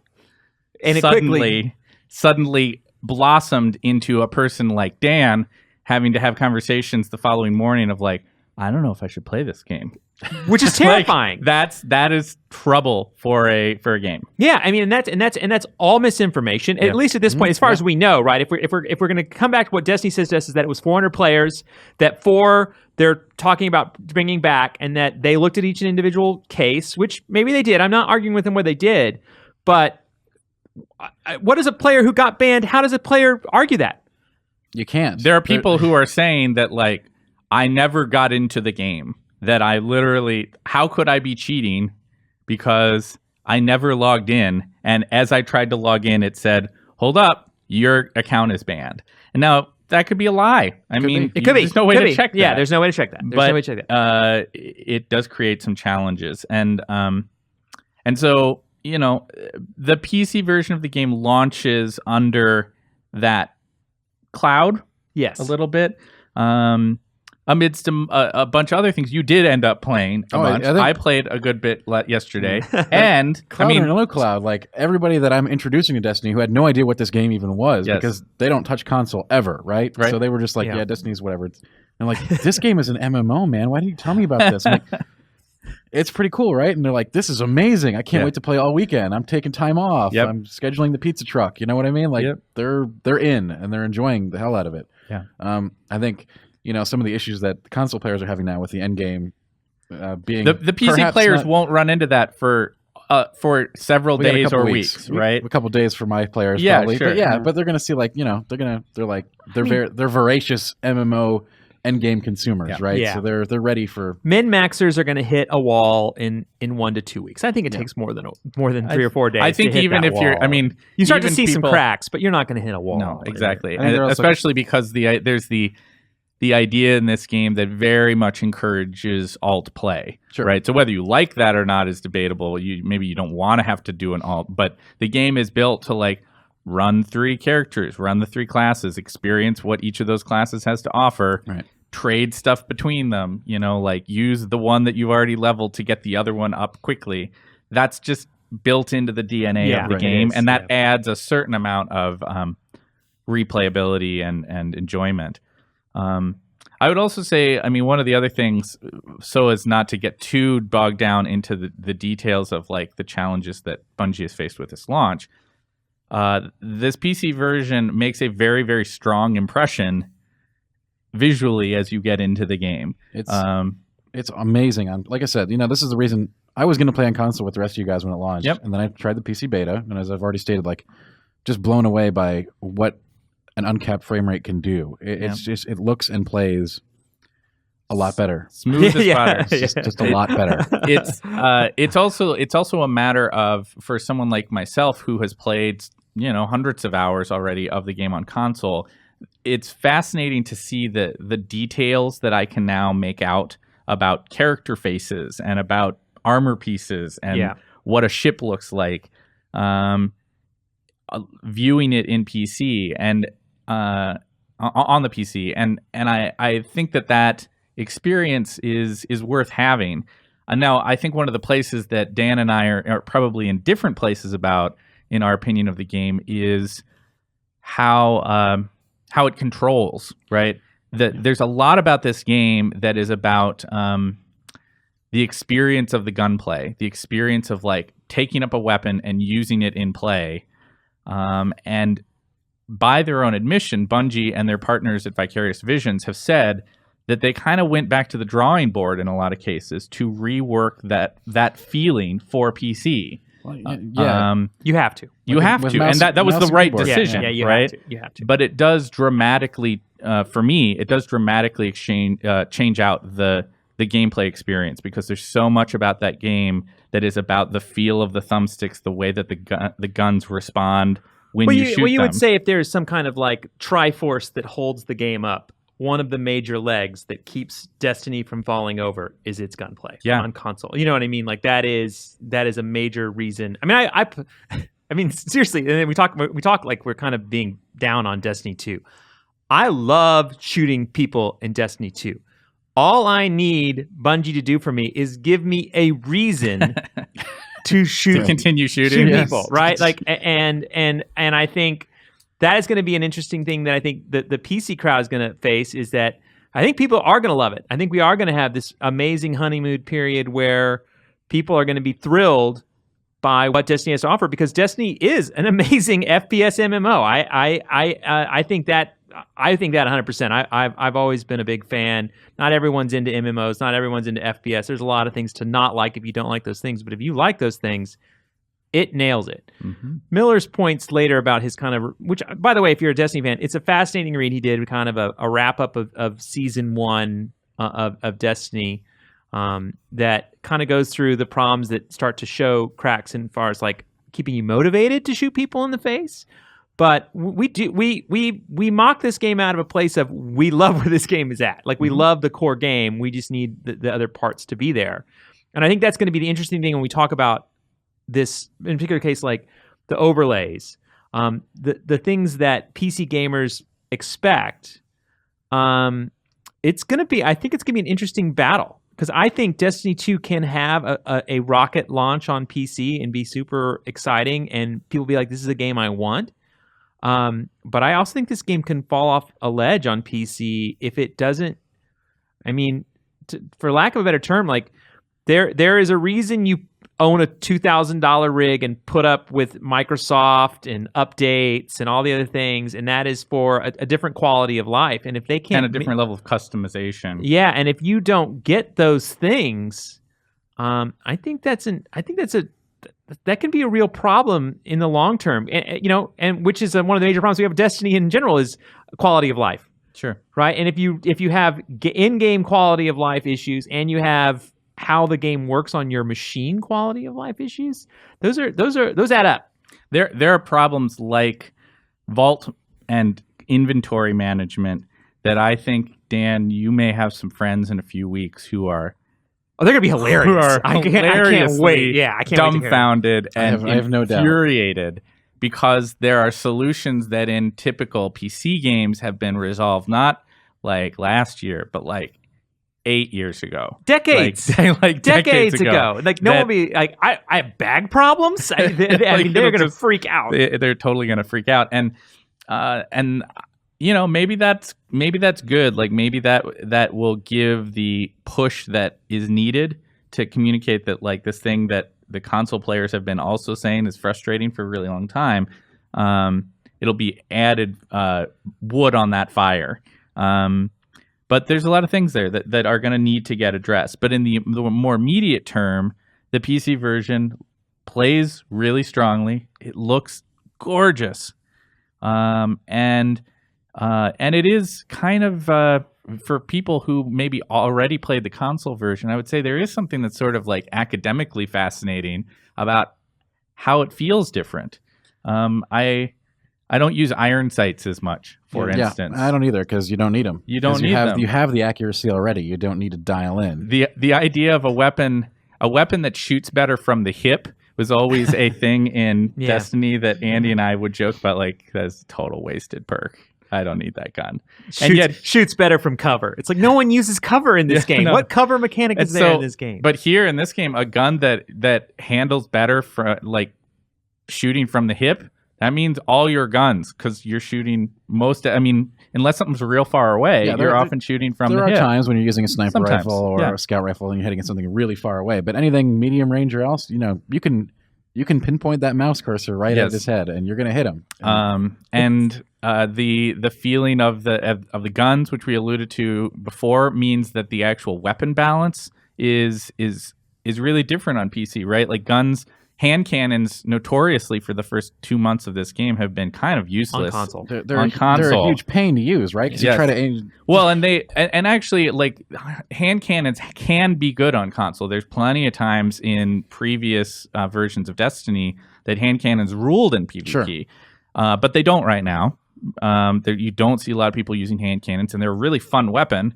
And so that's been disappointing for some people. That really there is there's a few dominant weapons. There are. I would argue a little bit that it wasn't the aiming of a hand cannon. It was the fact that an auto rifle was blowing your head off at anywhere from 5 to 5,000 yards away.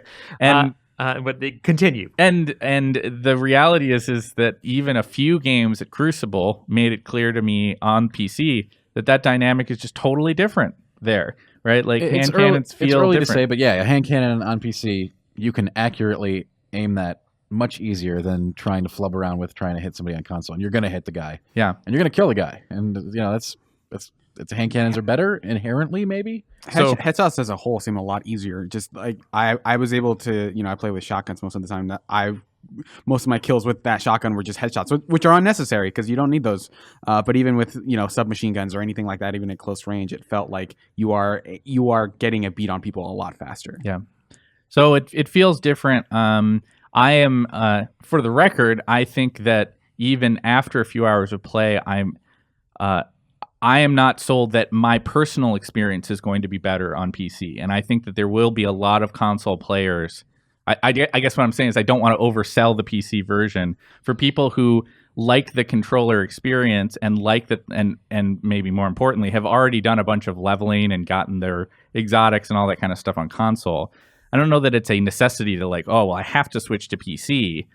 But the PC version does let you play with a controller if you want to. Yes, it does. Which is important. Right. So I don't think, on the other hand, I don't think PC players should feel like, well, I have to play it on console because of the controller experience. Because you can get everything. You can, absolutely. If you haven't played Destiny yet, do you think that you may as well just go with the PC version at this point?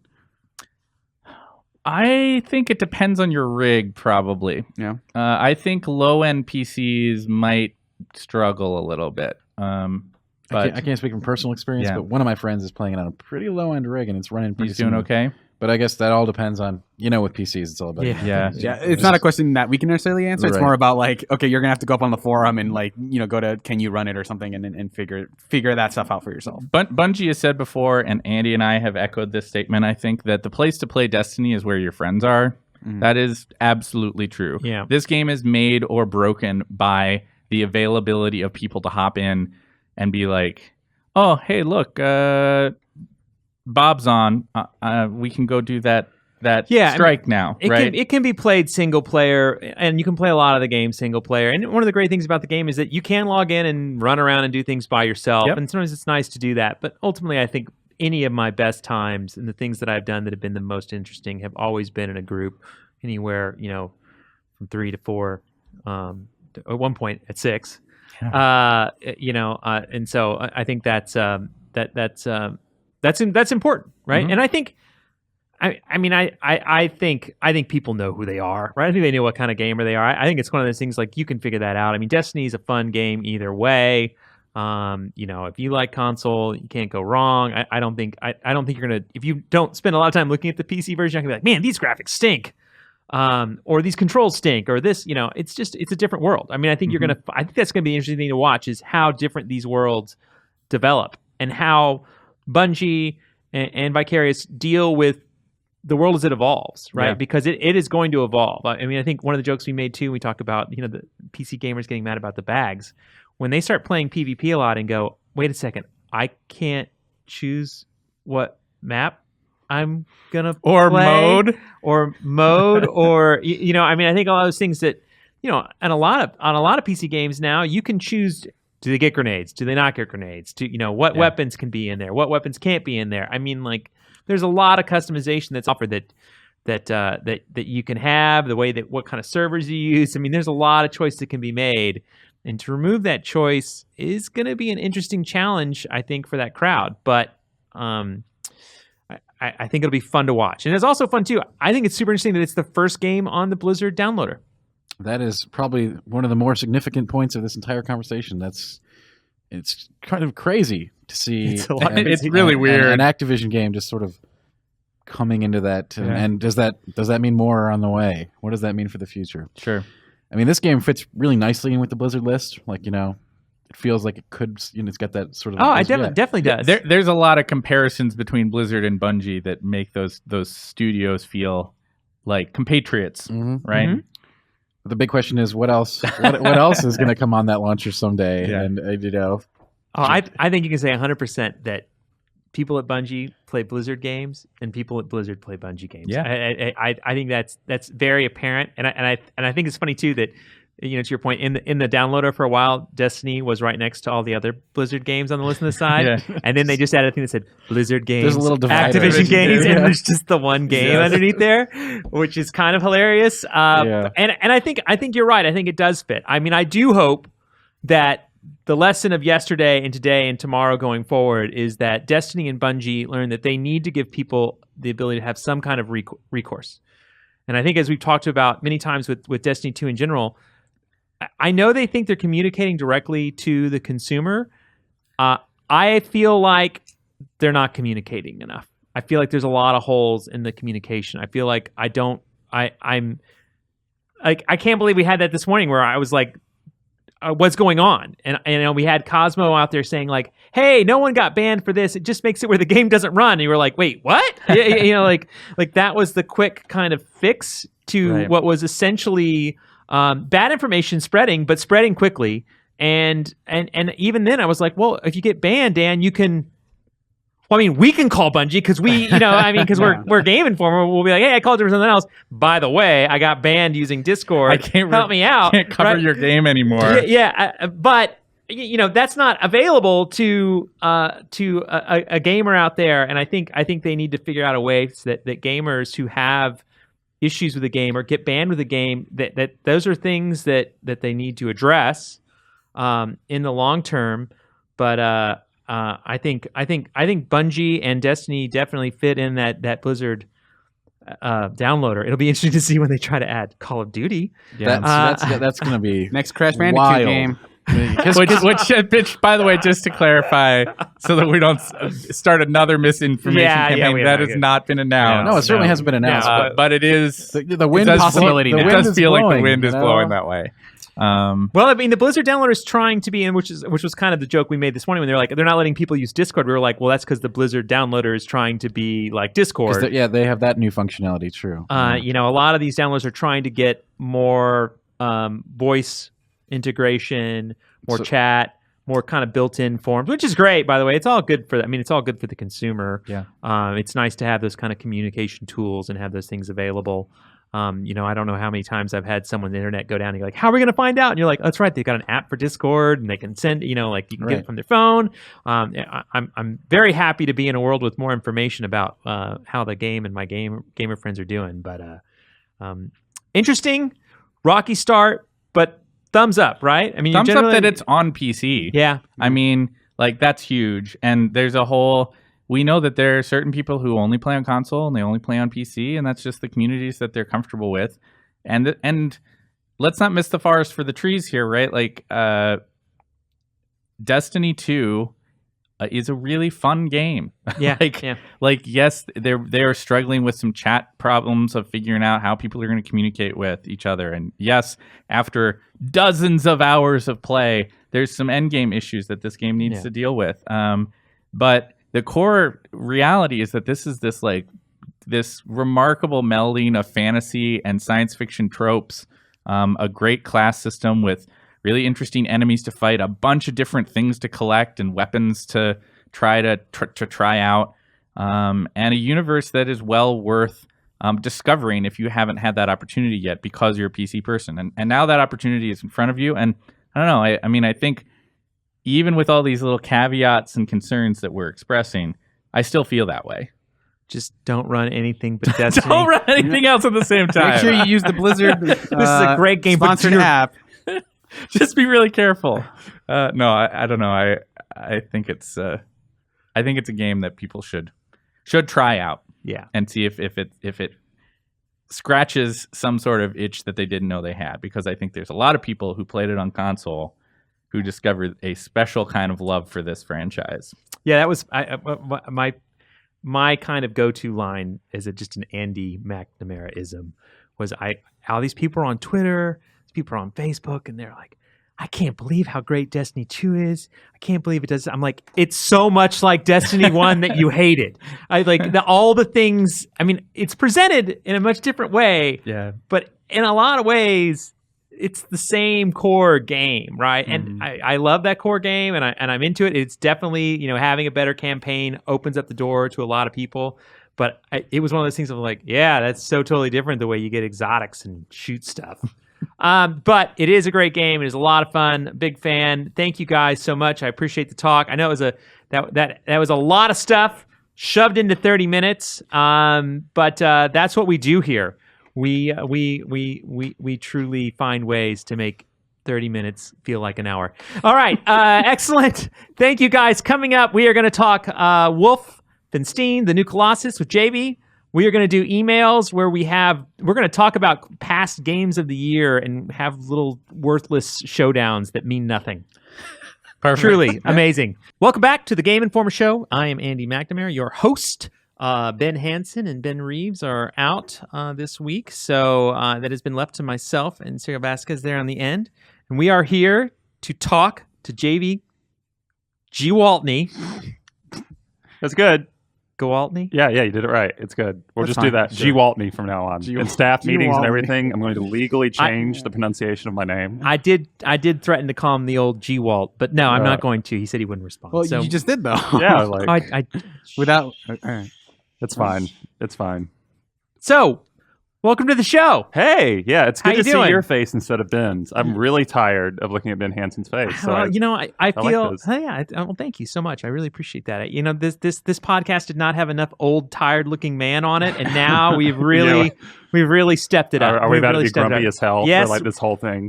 Yeah, we're about to be grumpy. The older We're gonna be- gamer demographic is always growing. So Yeah. Well, yeah. All right, cool. Yes, it is. Well, let's grump some. Let's grump some. So we are here to talk about Wolfenstein II, the new Colossus, which for anyone that is listening to the show or unfamiliar with Game Informer, maybe a first-time listener, JV hates Wolfenstein games. Oh, it's the worst. I mean, like, he doesn't over-obsess on them. He hasn't written like 5 or 6 think pieces on them on the website. Absolutely not. He's not. I wish we knew his take on this franchise. I mean, I really, it's tough. It's tough. It's I'm a man of mystery when it comes to it's like Wolfenstein. reading a blank page, truly, when it comes to Wolfenstein. Yeah. That's sarcasm for everyone who doesn't get sarcasm out there. Just to be clear, we know that he loves the wolf. And JV actually has been, I remember, I think when I walked up around E3, when they put up the first trailer, the look on your face was like kind of a permanent grin, and I just laughed because he was so excited, and you could see it then. So finally, and it was funny, oh, we're going to get the game in late. I don't know, will someone be able to get it done in deadline? And JV's like, I got it. So you've been playing the I'm sure the hell out of Wolfenstein the last couple of days. Tell us about it. Well, I went in with pretty high expectations because I do love Wolfenstein a lot, and I like the New Order a lot. But the New Order is a very flawed game. It has serious pacing issues and some really confusing puzzle gameplay and fetch quest stuff that doesn't need to be there. Yeah. So I was kind of worried about that, and also it has like. My favorite thing about the New Order is I think it has a perfect ending, and so a sequel, you get sort of nervous about, oh, they're going to mess with that. Yeah. So I went into it with high expectations, but also a lot of concerns about the ambition because they had pitched this to the public as like a road trip through America where you're killing Nazis. Basically, like The Last of Us, but with Nazis instead of zombies. Yes. Was sort of their whole pitch. But I love this game. Like I played through it in about 14 hours. I didn't do it all in one sitting, but like across 2 sittings and just the entire time, every sequence. And you start the game. We can talk a little bit about the first level since that's not too spoilery. You start the game in a wheelchair. I played this level. Yeah, and you kill Nazis in a U-boat while in a wheelchair. And from there, the game only gets zanier. Not to go too much into spoilers, but at like one point you're infiltrating an airship. At another point you're riding a giant metal wolf through the streets of New Orleans, lighting Nazis on fire.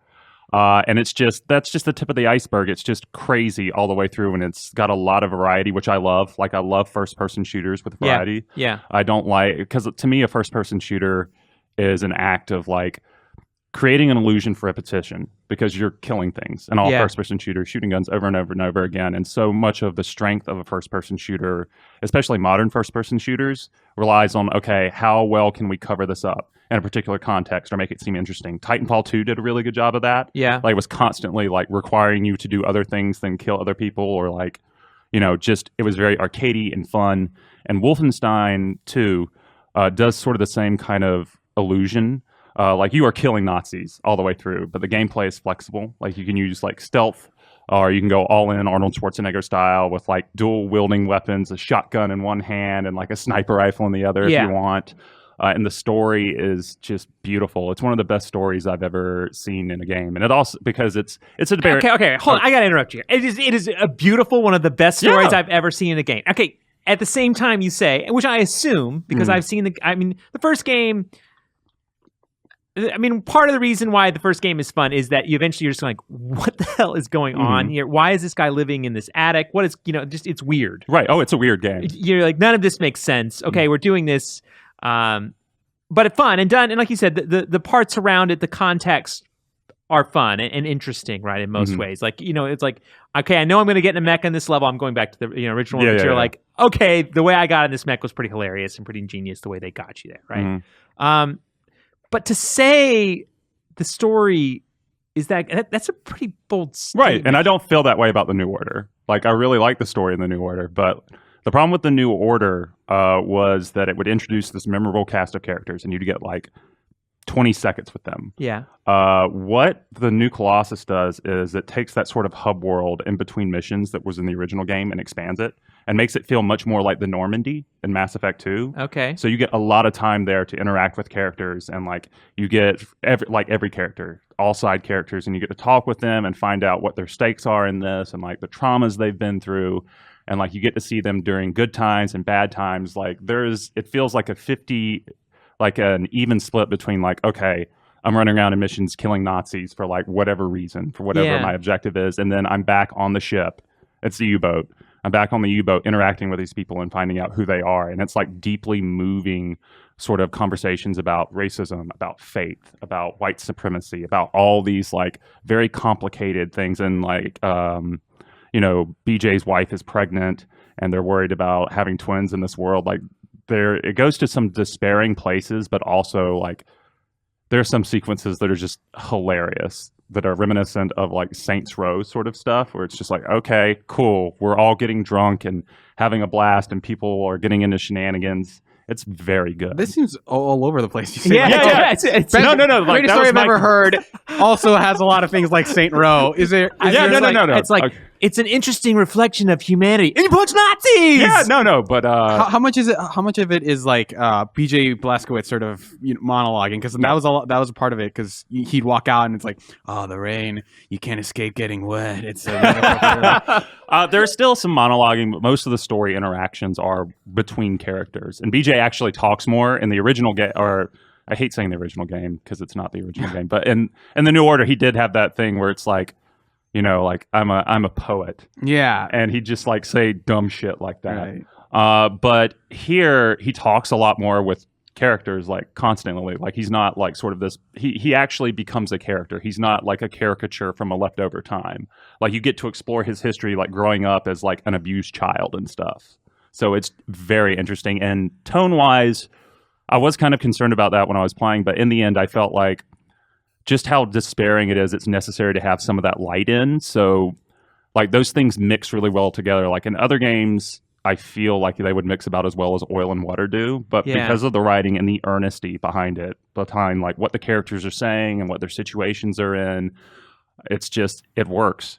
It really works. It's one of those prototypical like, oh, this shouldn't work, but it does. It does work. Yeah. Huh, all right. Well, I mean, that I definitely felt that in the first game there were moments where you're like, this is saying something interesting, right, bigger than itself, and it does do that. Right. I just didn't. I guess I'm still kind of confused. I mean, I get it's bigger, better. I like the idea of a larger U-boat, a bigger hub. The hub was fun. It was interesting, and just to see what would happen, you'd be like, oh, I bet I can sleep. Yeah, maybe I'll sleep one more time just to see what see what happens, how the world reacts. So I find that fascinating. But how is the game itself? I mean, really any different, right? I mean, I think they went kind of more extreme with like Doom. I mean, obviously, I'm a big fan of the previous Doom kind of remake. Mm-hmm. What have they done to make the game more interesting as far as like the gameplay, other than put you in a wheelchair, things like that? What has moved that forward? They've beefed up the actual like run and gunplay, because the New Order, like, it was pretty simplistic. Like you just run around, shoot Nazis, and you could also stealth your way through some of the game, not all of the game. So they've amplified all of that. Like you can dual wield any weapon together now. So if you want a shotgun in one hand and a sniper rifle in another, why not? What more do you need? Yeah, exactly. Tools for all occasions. They've expanded. There was this perk system in the original game where you would get like stat boost for killing Nazis in certain creative ways. Like, if you blow up 10 Nazis, you get more grenades. And they've expanded that in interesting ways. There's more of that, and it was super satisfying to see that sort of progression thing go up in an RPG sort of sense. I'm getting closer. But there's also weapon modifications, which is super cool. So like there are weapon kits through every level in the game, and they basically act as like skill points for your for like any weapon in your arsenal. And none of the weapons are gated. So from the get-go, you can decide like, okay, I've got some weapon kits. Do I want to go loud? Do I want to make my machine guns more powerful? Do I want them to fire rounds that are, hit harder? Or maybe I want to put silencers on my weapons or scopes. Okay, just kind of modifying the gameplay across it. Yeah, so you can approach situations pretty much however you want to, and like there's more flexibility here. I mean, it's no Dishonored. Yeah, right? no, it's no Dishonored. Like you're still killing Nazis. Yeah. But within that box, Yeah. like it does super cool things. Like for example, again, it's no Dishonored, but there were entire sections and levels where I snuck past Nazis and didn't like kill a single one. Whereas in the New Are you Order, okay? Yeah, I'm fine. Okay, all right. Yeah. Just want to double check. Yeah, and the New Order in the Old Blood, I'm not going crazy. You had to basically kill every Nazi you came across, like, and that sort of got in the way because the origins of Wolfenstein is that it was actually an infiltration adventure game until id Software got a hold of it. So that sort of ties back into that where it's like, oh, I can sort of treat this as a sneaking mission, in ways, which is really cool. And there's also, I don't want to go too into this because it taps into spoiler stories, but there's also about halfway through the game you get access to superpowers. Okay. That are they're so cool, and I don't want to talk about them because of how cool they are. It's one of those things that you need to discover for yourself, but they give like you more options in combat. Also let you reach like secret places that you can't with the other powers. So Gotcha. It adds a lot of replayability. And there's also the alternate timeline stuff that was in the first game. Like for those who didn't play it, you make a choice at the beginning of the New Order, and whatever choice you make creates an alternate timeline where one character lives and one character dies. And there's so much that happens. Like it's not huge stuff, but like you get access to different bonuses. Like in one timeline, you get access to something that can give you more armor, like 150 armor versus 100 or health. You get access to different cutscenes and different characters, and some levels are even completely changed. Like there's a prison breakout level where if you choose one character, it's a shootout all the way out. If you choose another character, you guys sneak out. And it's that sort of stuff. They've expanded that in this one, where depending on, and you at the beginning of the game, you get to choose which timeline that BJ chose in the first game. So it's not a carryover save situation, so you don't have to worry about that. So you can, depending on which character you choose, you get access to an entirely new weapon. Obviously, a lot more cutscenes with different context added to them because that character will act differently. And Did you play through this one twice already? I played through it 1.5 times. Okay. Yeah, so like there are huge differences that are worth noting. And then, you get, there's also like beyond the story missions themselves, there are epilogue missions and like little missions that exist outside the story, sort of like additional operations you can go do that are self-contained and fun. So there's a lot of content here too. It's not just like, 12-hour story done. Like it feels honestly like to get the whole thing, it feels like it's like a 25-hour game if you choose to, but it's still, it's satisfying enough on its own if you do it once. So there's a lot here that I love. So what I loved about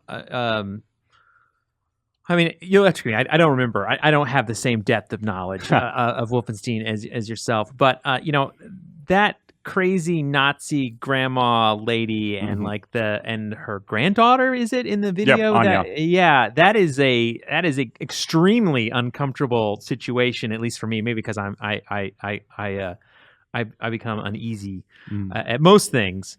But I mean, I assume that kind of tension is something that flares up fairly often as you kind of come to head. Oh yeah, like there are several sequences that are super tense. Like I was sitting on the edge of my seat going, okay, this is fine. And then things weren't fine. But yeah, there's, for people who loved sort of that sequence in the train where like the Nazi has her gun on you and she's saying, making you choose pictures and is basically just messing around with your head. Sort of that Tarantino-inspired thing. Like there's more of that here, but it's not too much that it overcrowds the story because I honestly think like the least interesting thing about the New Order and the new Colossus is when Machine Games takes a page out of Tarantino's book because it feels like sort of it's obvious when it's happening. It's like, okay, I could see this in Inglourious Bastards because to me it's more about the storytelling about these people fighting for hope and what is fundamentally a broken world and finding it and never giving up while also turning to each other and acknowledging like how hard that fight is and finding meaning in their relationships. Like to me, that is infinitely more interesting than like some tense sequences with some Nazis that end poorly. This may reflect poorly on me, but I mean, like, I never got any kind of level of like self-reflection or human reflection kind of thing on a greater whole. I remembered more the Tarantino type things from the first game because I guess I remember the ridiculous more of Wolfenstein than I do the like mean, it had caring moments even in the first game, Right. outside of just like let's have sex on this like washing machine or whatever it is that kind of goes down into like a weird moment in that first game. But I tend to remember those moments. I like those moments. I find it that even if it is cribbing from Tarantino, you know what I mean? At least maybe I'm underselling video games, but I feel like at least they're trying to be clever. You know what I mean? Like they're trying to tell stories. And I always feel like gaming and developers are always still growing and still kind of coming into their own because it is an interactive medium and trying to make it fit. But I usually tend to prefer those, but I'm intrigued if I will find such hope in humanity that have. I'm sure we can argue about it next week or whenever you play it. I think we've argued about every game. I think either you or I played. What was it we argued when I took the job? Tales from the Borderlands? Which I said I liked. Yeah. I did like. Yeah, that was a good argument. It was a good argument. I'm surprised I didn't get fired. That was a good argument. I was actually surprised you didn't quit. I don't want to work here. This guy is a jackass and won't shut up about Tales from the Borderlands. But yeah, no, it's. But to be clear, I don't think those sequences, the Tarantino-esque sequences, are bad. Yeah, like I think they're well constructed. I just don't think there's as interesting as the other moments because I'm more inclined to those moments. So I definitely think it's a your mileage may vary sort of thing as opposed to like these are objectively awful. Yeah. So yeah, but anyway, I love the game. I think it's my favorite. It's definitely my favorite shooter I've played in years. Like I like it more than Titanfall 2. Right. You like Titanfall 2 a lot. I love Titanfall 2. Like Titanfall 2. Yeah, I've got like 100 hours in Titanfall 2, but it's just this campaign. I'm in love with it. Do you like it better than the New Order, which is in your top 10? Oh yeah, the New Order. Like I think it's far and away a much better game than the New Order. I like the New Order, but it is rough in spots. So is this game already in your top 10 of all time? Yeah. All right. Yeah, like top 3. Probably moves System Shock out of the way. Wow. So number 3. So right below Mass Effect 2 and Half-Life. Are you gonna have to go update your list? Yeah, of probably. Your blog. Probably. Yeah. So what is? I mean, I think when we go back to previous conversation we had about single player games. Mm-hmm. We talk about to some degree. I mean, because as a first person shooter, there's always a little bit of linearity to the story and the way that it's told. I mean, certainly you can make choices, but is this game gonna sell? Are people gonna buy this? Are we gonna see? I mean, not that you can answer this question necessarily, but I want to know what you think. Are we gonna see? Is this going to vault it forward? Are we going to see a third game? Is this going to continue down the path? Can the game continue down this path of kind of a linear story that can be finished in 14 hours, can be done in 25 hours if I play it twice? Is what's there? Is that a satisfying game that's going to propel the series forward? Well, when I talked with the creative director, like they said that straight up this is a trilogy. Like it is planned as a trilogy, and it definitely has that sort of Empire Strikes Back feeling of like, okay, this is dark and despairing in a middle chapter, and it's got a great ending that's sort of cliffhanger-ish. Gotcha. So like the intent is clearly there for them to continue on and make this game. As far as sales go, man, I don't know. Bethesda's had a tough time recently. Had a tough time recently. But I feel like marketing campaign's been better for this one. Yeah, I mean, well, they walked into that marketing campaign. Yeah, they did. Like, the world kind of walked into their marketing campaign. And let's just be like, honest. What? So I feel like it has a better chance, and also just the fact that it's a first-person shooter, no bones about it. Like, even because Dishonored. Agreed. Yeah, it's a Dishonored thinking man's Prey. FPS kind of thing. Yeah, which I love this. I mean, I have a tattoo for Dishonored, so I love that game. Yeah. But I feel like Wolfenstein, and given the legacy behind that game, is just much more marketable than Prey, than Dishonored. So if there's any game that Bethesda's about to put out right now outside of obviously their juggernauts, Skyrim and Fallout. Yeah. Like and Doom, I feel like it's going to be Wolfenstein. Well, I feel like Doom did really well. Did really well. I thought people were excited about Doom, and there was a lot to be excited. I think about Doom. Right? Yeah, I'm excited. I actually replayed Doom like 2 weeks ago, and I'm going to replay it again on Switch as soon as it comes out because that game. It's a little too long in the tooth for me, but it's really good. Are you going to play this one, Wolfenstein, when it comes out on Switch? Yeah, as long as it can run well. Are you going to use a Pro Controller? Or are you going to be? Oh yeah, I can't imagine using the Joy-Cons for a first-person shooter. Like Splatoon, which is third person, works because you don't necessarily need precision with the Joy-Cons, but the idea of like playing a first person shooter on Switch without like just with the Joy-Cons is What weird if to me. you could aim by moving? Nope. by tilting your Nope, console? I'm out. Serial, you're gonna be in big trouble if you keep going down that path. Yeah. Because But no one likes that. yeah, no one. No one. All right. Well, I mean, I hope so. I mean, I love those types of games. I sat down. I was like, I'm gonna play Wolfenstein for like an hour, and I think I stayed up too late. And I woke up the next morning and like plowed through it. It was a really fun game. I didn't love the. I feel like the boss fight. I mean, it was good because it was hard, I guess. But the boss fight at the end of that game was like a little.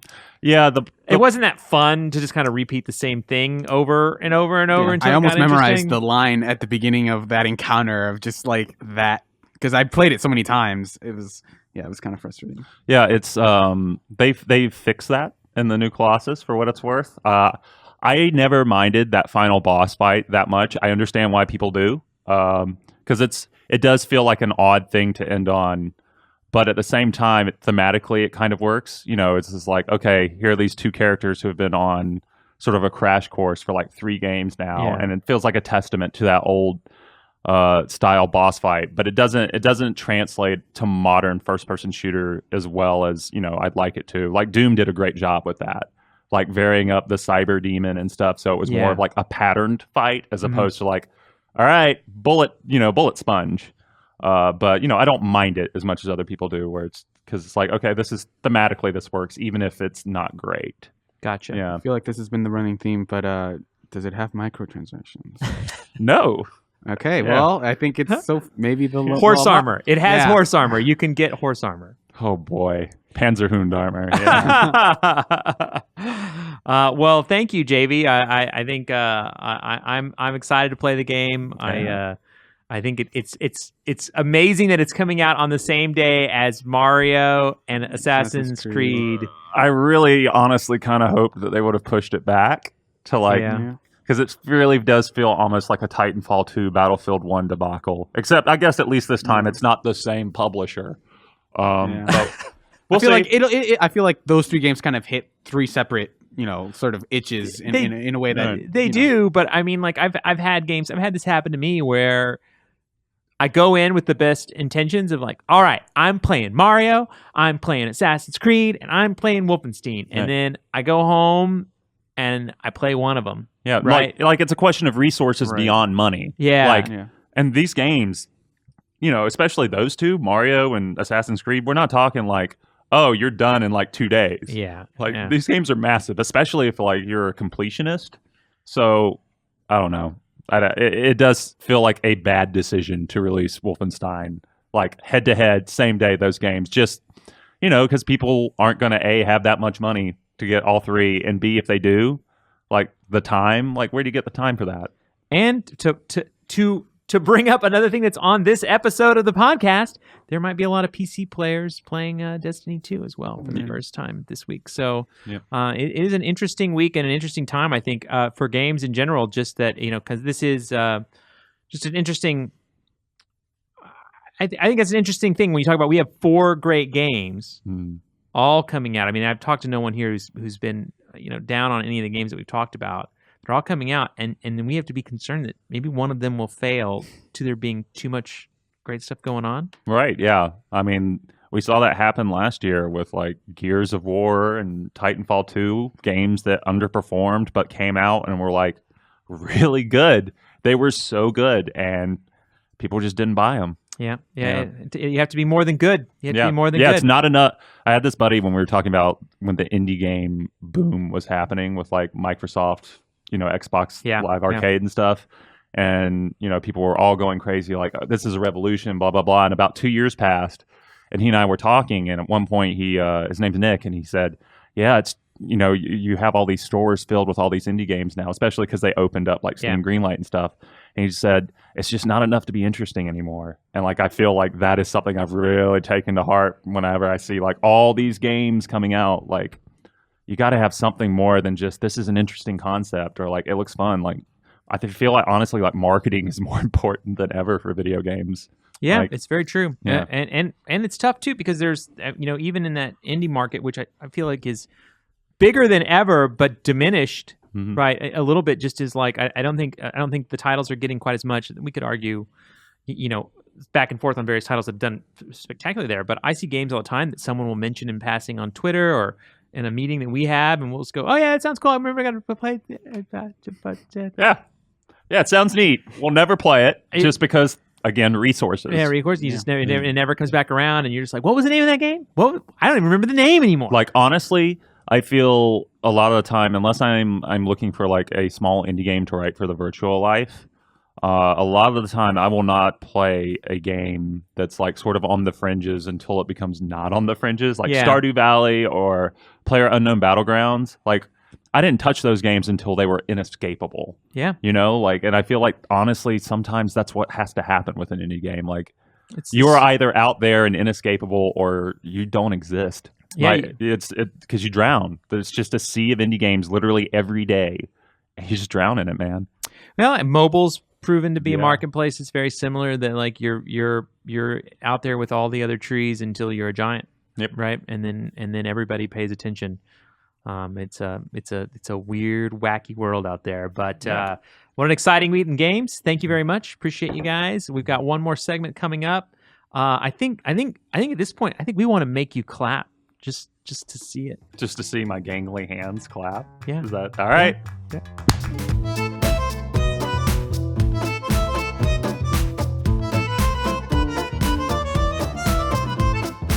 Hello, and welcome back to the final segment. Yes, we made it. It's been 2 hours and I was just informed. 2 hours. We have 2 hours and 20 minutes of show up to this point. You are coming in. Oh my God, I can't believe you probably aren't here. Hello, no one. I am Andy McNamara, your host of the Game Informer Show. We are going to do reader emails, which should be thrilling beyond thrilling. With me is Brian Shea. I'm so excited. I know. Give me that Sonic idol.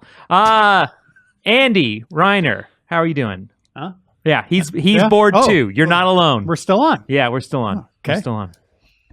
Serial Vasquez, Hi, how you doing? I'm good. Got emails.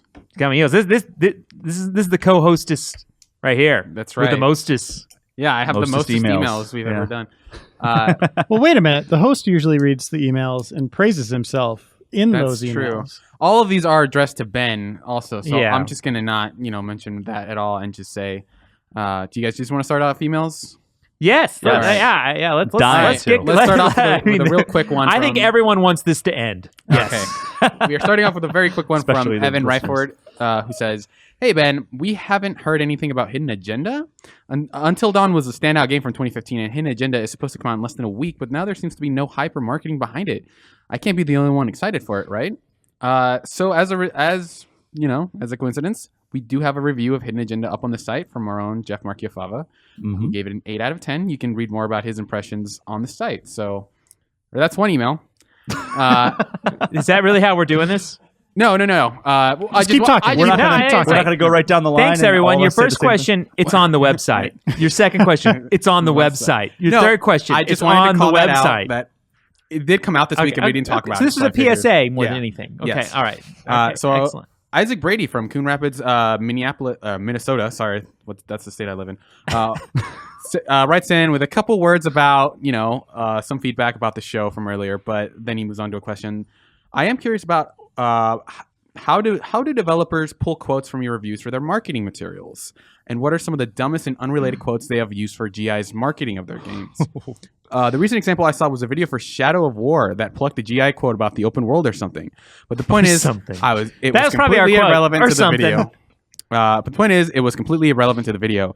So, how do you guys interact with developers and publishers about getting pull quotes for your reviews? I'm guessing I should probably handle this one. Sure. Though Reiner will have plenty to throw in as well. Basically, I mean, we don't actively, we're probably one of the worst marketing companies in the world. We don't actively do anything, right? So we just write our stuff, put it out there, and then we get emails usually from someone requesting like, hey, can we use this line? My first move in that is to talk to the writer or forward it on to the writer. I mean, it's important that their voice is carried through. Yeah. That's what matters to me. It's like, hey, because a lot of times, this is the funny thing. Sometimes you get them, they're like, can you approve this quote? Which is, let's just use Super Mario. Super Mario Odyssey, ... greatest game ever, period. And you're like, wait, I mean, it's a good game.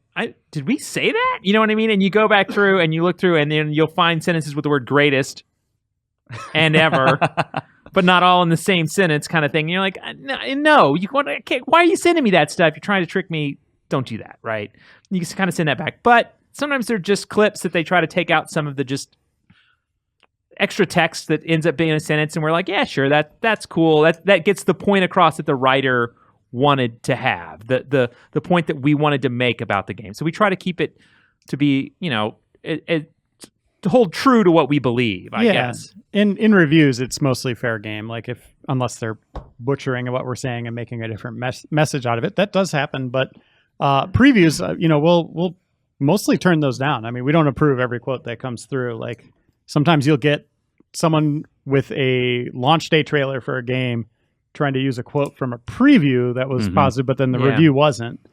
So we'll turn that down. Like that's not the message we want to send out there, right? Has anyone ever used a quote without telling you guys? Oh yeah. Yeah, it happens. And we circle back around. I mean, there's not a lot we can do about that. I mean, I think it's generally just a kind of a industry courtesy to ask. Yeah. Do you know what I mean? To make sure that we want to use it. I mean, sure, we could sue them and make them take it down, but I mean, I don't think there's been anything super awful that's gone through. Yeah. I can't think of any moment in all our years that I've been on that. We've had some arguments with people. I said, why can't we use this quote? And we're like, we don't believe that. Or the other thing too is that, early on you look at a game, you're like, this game could look really good. And they're like, they want to say game X looks really good. And you're like, it comes out in a week. It doesn't look very good. Yeah. And we do it's going not, the wrong way. we do not think it looks good. We don't want to put, we think it looks good out there. So it goes through a process, I think there are companies out there that sell like their gold or their platinum symbols. We just get, we don't do that. We're not trying to capitalize on our reviews. That's not really what, they're for the consumer. they're not for them. And it's not really a thing to like, quote unquote, generate, revenue directly from publishers. I mean, they're designed to be informative. Right. Anyone else want to add to that? I mean, I've had it before where my biggest thing is if somebody reaches out to me and like, hey, in your review you said this, can we say this about this? And it'll be like a thing where I'm like, I look at the review text and it's like, I was talking about a very specific mode when I said this is awesome or something like that. And it's like, yeah, we just want to use this quote that says like, this is awesome. And it's like, I was talking about like your one very specific mode. So as long as it's the context is like, you're talking about this one very particular mode, you can use it. Otherwise, like, please choose a more general quote for approval. Brian, nobody's quoting your Sonic review. Be honest. All right. Well, Devin, who did not specify where they're from, says, good morning, fine people. I wanted to send some empathy towards Andy McNamara. I've been designing buildings for 3 years now. How does his last name? McNamara? It's okay. I might getting there. I might slaughter his name some too. Yeah. Well, It kind of goes back and forth. I've been designing buildings for 3 years now in the Minneapolis area, and I've always wondered how much happier I'd be if I were in video games journalism. It's good to hear there's someone on the other side of the coin in town. As far as the question for the show, for Halloween, I'm a grown-ass man going in a onesie Pikachu costume, and my girlfriend is going as a Pokeball. Away. Yeah. What are you guys doing for Halloween, and is there a costume you would like to pull off someday? I just found out I'm going to a party this Saturday. I don't plan ahead. I do a poor job of planning ahead. Last year I was Crazy 88, right? Oh, from Kill Bill? Yeah, just because I had a suit. I was a mask. I came here to work and stole a sword. We had a lot of swords at work. So I was like, hey, a weird number of swords around. I was like, hey, I know where I can get a sword in a short notice. That's not video game related, but that's what I did. I looked good, by the way. But I don't know. Yeah, I mean, I don't like dressing up that much. That's not my style. It's not really me. But I mean, like, I guess if I could be something, I'd love if I had a killer like Stormtrooper or Halo or like Samus. Just a big armor. A big bulky armor. That'd be rad. That'd be cool. Sure. Yeah, last year I didn't do Halloween, but I went to the zombie pub crawl here in Minneapolis. So I was like, all right, we should just do. It was my girlfriend and I. We were just like, all right, I should do something that's not like just I'm going as a zombie. So I went as zombie Ash Ketchum, and she went as zombie Misty from Pokemon. Okay. Is there like an outfit you've ever wanted to do? This year I might do Nathan Drake. I've been kicking around that idea for a while. Andy, I could see that. Can you do the half tuck? Right? Oh, of course. I mean, are you sure? You got the shirt for it right now. Yeah. All right. Rainer, I'm It's not a dressing tough up move. at all. I'm taking my kid trick or treating. okay, what is she going as? She wanted to be a Skylander for a bit. Weird. With like the pedestal and stuff as well? No, but that's a pretty good idea. That's a pretty good idea. You have to wheel her around. But she's more into Viva Pinata, so she's Ooh. blending the two. So she's going to be a rainbow-like pinata unicorn with dragon wings. That's awesome. Is there anything that would tempt you back into dressing up? A party, yeah. If I Any had costume if you I had wanna do? friends, I mean- that'd be cool. Most of the year, Reiner dresses up as a Cubs fan. But he Fake doesn't Cubs wear- fan. Yeah. Except you're not. It's a good bit of It's role like, play. please I think- believe I'm a Cubs fan. I do. We did it. I do think it's of note. Reiner's not wearing a Cubs hat this week because they lost. Yeah, and Oh. for people that don't know, I've Yeah. wore that black Cubs hat for 2 years. Mm-hmm. Like totally superstitious on this stuff. Like total crazy sports fan. Wore that until they lost. So now I can live a normal life. It's all part of Not your wear that. bandwagon costume you've been wearing for years. So when you go to the doors and they ask, "Oh, what are you?" Is there going to have to be like a speech every single time? Like, "Oh, well, she's a mix of these two video games you probably have never heard of." Yeah, probably. Okay. If they But I wanna think hear that's it. way cooler. I think it's cooler to like be creative and make a crazy costume. I don't think you don't have to be somebody for Halloween. I Oh, think that's sure. cooler. Be like, back off. I'm what I want to be. Yeah. Dragon pixie pinata. That's probably exactly what she's going to say. Dragon Pixie Pinatas. Very, very well voiced All right. for a 5-year-old. Our next email comes from Jordan Egan in Minnesota. Hello, Andy Mac and the rest of the GI crew. Has there been a game this year that had an emotional impact on you? I don't want to spoil but there's a sequence near the end of the first episode of Life is Strange Before the Storm that left me stunned and feeling hollow. That's I think about exactly that mine. scene even though a month has passed. Do you guys have anything? That's mine. you Yeah, know? that game's amazing. I I'm- love that series. I haven't played that game. Nothing. You know, I'm kind of like, I feel like it doesn't take much to make me go down the roller coaster of like, you know, emotions. So I can't think of one in particular. I probably, you know, most games probably to some degree I get pretty choked up towards the end. I think for me, the closest I've gotten has been Persona 5. Oh, I thought you were going to say Sonic. Yeah, Sonic. It was Sonic Mania. really great to His mania hear really Green got Hill to Zone him. again. It was the worst. Yeah, Persona 5 at like the end. I don't want to spoil what happens, but like you're just like, oh, I've spent a lot of time with these characters, and now it's like just kind of coming to. It wasn't like a particular like story beat or Right. anything. That, I think it was just final like moment of like having to let go of them finally. yeah, because like I put 140 hours into that according to my Yeah. save file, so it's like I've become so acquainted with these characters because that's like the big draw of that story is like these characters that you get to know so well. Yeah. And then all your rings, they just go flying Yeah. everywhere. As soon as you die in Persona, just. But I was talking about Sonic with that. I think my big one has been Night in the Woods. Just playing through that game and Still got to go through that. like it is a very relatable game.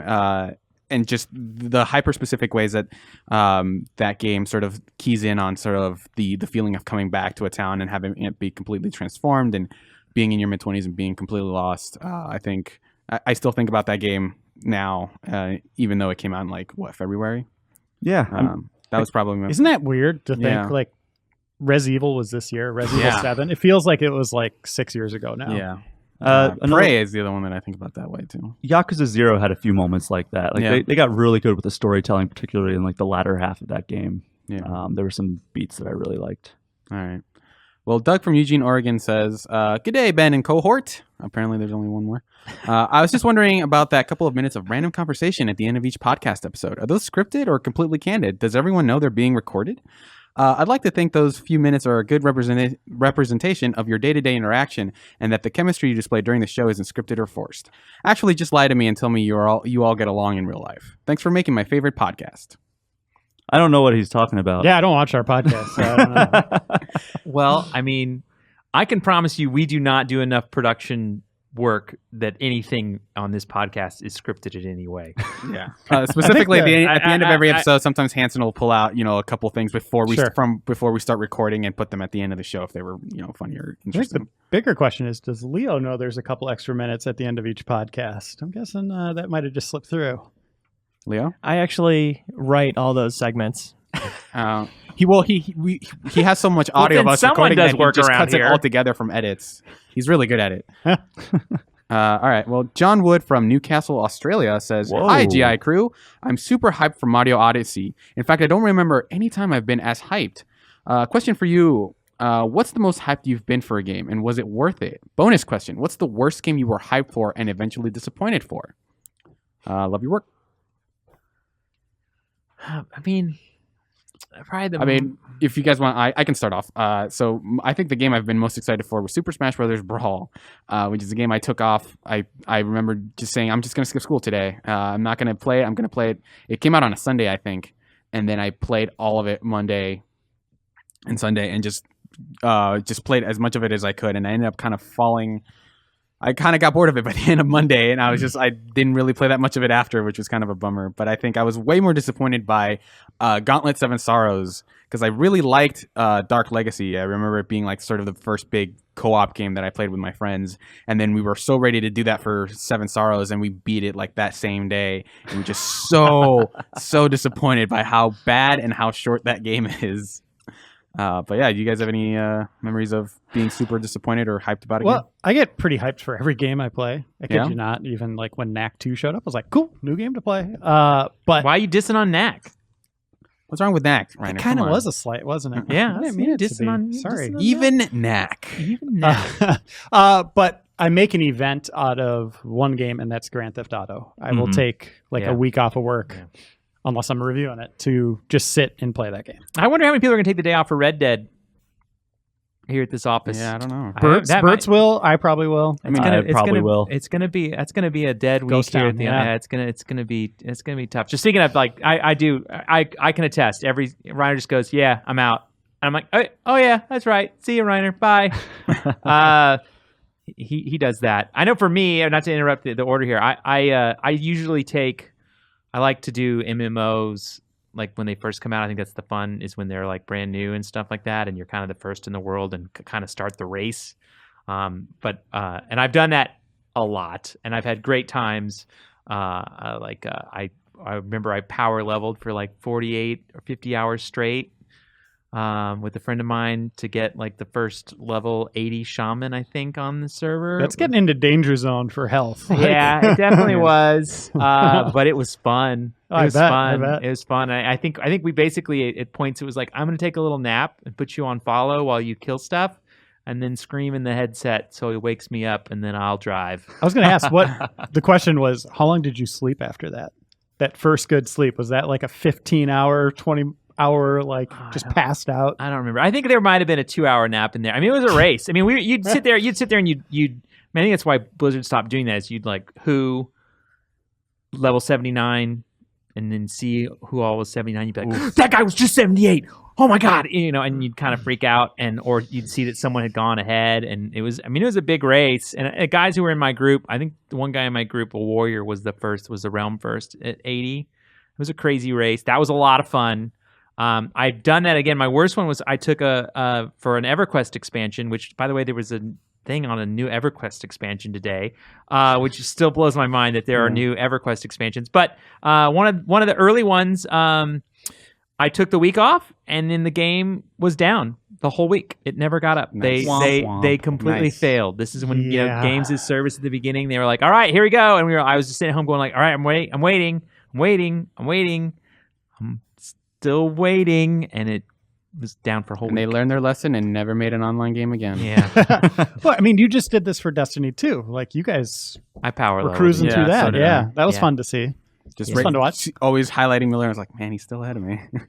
Like I said, those are my favorite types. So, yeah. For me, I think Super Smash Bros. Melee was one that I was like super excited about. More recently, something like Breath of the Wild. I'm really excited for Mario Odyssey as well.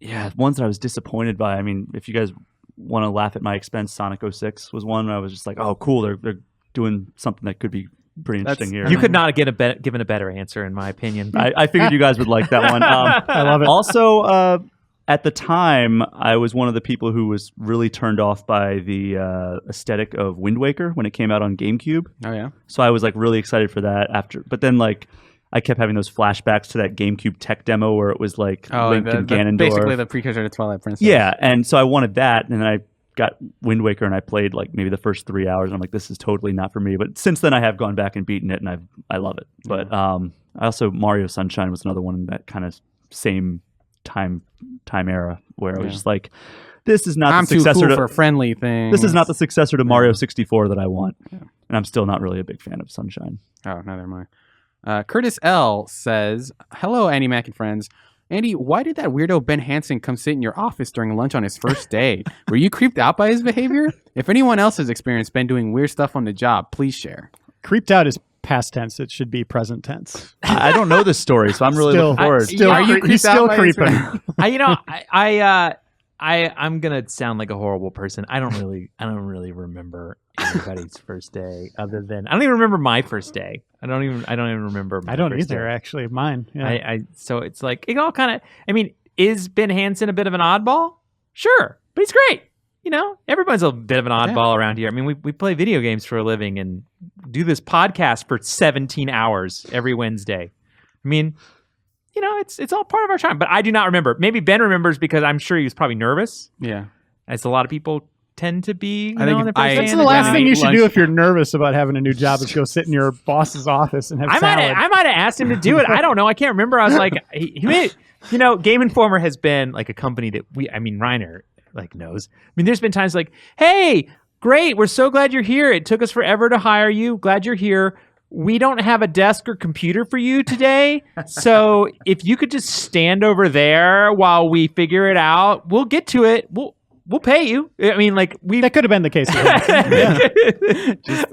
guess we'll have to lunch here. We've had just about everything weird happen somewhere along the line with people and just hirees and just tech and everything. Everything. So it wouldn't shock me if we hired Ben because we were excited. Something had gone wrong. Ben was going to help us fix it, but we had nothing for him to do for a couple weeks. And I was like, why don't you sit in my office and you can eat your lunch because I don't have a desk for you. I mean, it's like the least I can do. I mean, I'm just saying there are times, you know. I want to hear the other side of the story now, right? Like, yes, I think we need a follow up on the next podcast. I think Hansen has told that story. I think he has too. He has. And I just forgot because I'm an idiot. All right. Does anyone have any fun Ben Hansen stories they'd like to share?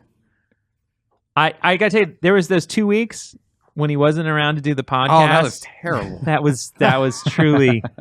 I mean, I think no one will ever forget the horror of those 2 weeks. I have not seen a more long-lasting appreciation of Ben Hansen than going through the emails today for the podcast and seeing a lot of people saying like, Ben, don't leave us. Nope, gone for good. Yeah, no, he's not. This is temporary. He will be back next week, and I will get a report card. I'm sure that will, and you know, we'll see. So just wait until he blows out his voice again for extra life. Yeah, exactly. He'll be sitting in your office with a salad. Exactly. So you don't remember, huh? He'll be on the other side of the desk this time, though. Because I know Ben Hansen is listening. All right. We have another email from one Jeff C. from Minneapolis, Minnesota. Wait a minute. That's suspicious. Floor. He wants to know why Andy keeps pronouncing it Wolfenstein instead of Wolfenstein. Oh. We really took an email from Jeff Cork? He told me to tell you that. I don't know. I also... Pronounce his last name again. Andy Mack. There you go. I cheated. Now you got it. You cheated. Everybody know. does something different, right? My wife makes fun of me too. I have weird things that I say, like from, especially I don't know if it's just growing up in Texas or whatever, that I got a bunch of like, I say naked. Again? Naked. You hold that A. The A is a little longer. Yeah, I mean, you know, that's fairly mild. Naked. I have a friend of mine who pronounces it milk. Milk. Like with an E. Milk. Milk. Yeah. Milk. I don't know. People pronounce things different ways. Wolfenstein. I have this boss that pronounces it Wolfenstein. I know. All right. Colin Birch from St. Louis, Missouri says, I'm curious as to why it feels like more games are coming out on a Friday instead of Tuesday. Nintendo has been doing it for a while, but now this week we have Assassin's Creed and Wolfenstein joining Mario for a Friday release. Do you know if developers are choosing Friday due to some sort of research? Well, I don't particularly care what day a game releases on. I personally enjoy it when it is Friday for a game I really want to play. I have weekends off, and this allows me to easily set aside time to play without having to take a day off work. I am not the only person who does this multiple times a year for big games, for big releases on a Tuesday, right? Anyway, just curious as to your thoughts as to why a company may choose to go with a non-Tuesday option.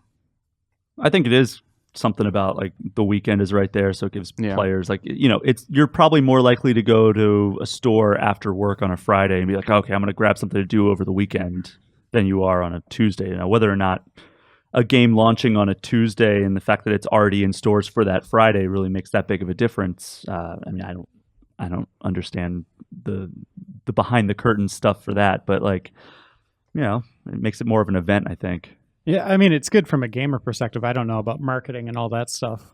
I know they chose Tuesday based on music, right? Mm-hmm. Like that's when music was released, and everybody kind of anymore. piggybacked on that. But yeah, Music's on Fridays now, so maybe it makes more sense from a consumer point. Absolutely. Yeah, it's like it's the weekend now. Time to enjoy this thing that is now out. And we already touched on the aspect of that question of he's not the only one who takes time off for video games. Yeah, I think we all have before. Yeah, I think it was the logistics things probably of just getting in packaged goods to stores for so long. If a shipment arrived on Monday, you'd have to get it up by Tuesday. Yeah, I mean that'd be my guess more than anything. I mean, I don't care. Just be a good game. Come out whenever. Right. Mm-hmm. All right. Well, Joseph DeMaria in Kansas City says, "Hey, GI crew. Now that we've seen the Animal Crossing mobile game, it makes me wonder what's the next big Nintendo franchise for smartphones. We've already had Pokemon, Mario, Fire Emblem, and of course Animal Crossing. But what's next? Is it Zelda, Metroid, Kirby, WarioWare, Pikmin, F-Zero, or maybe something else? Just wanted to get your thoughts on what comes next and how you think they'll adapt that franchise for phones." WarioWare would be a perfect fit for phone, but I don't know if Nintendo really cares about WarioWare all that much anymore. No.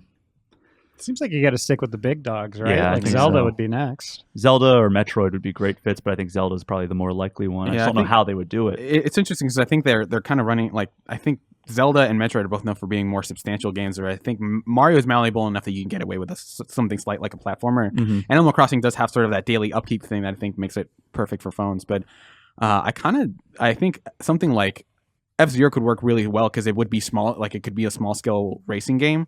Whereas I think if you brought down like, oh, here's a Zelda game that you play for like 10 minutes a day, I think people would be kind of not super receptive to it. Same thing with the Metroid, I think. I feel like if they made a Zelda game, they would make an AR like Zelda game, like one where you were Zelda out in the real world and adventured right around. You know what I mean? Like I think I think if you did Zelda, Zelda Go. Yeah, I mean, I think that's the way you'd have to do it. I don't think you make Zelda on phone.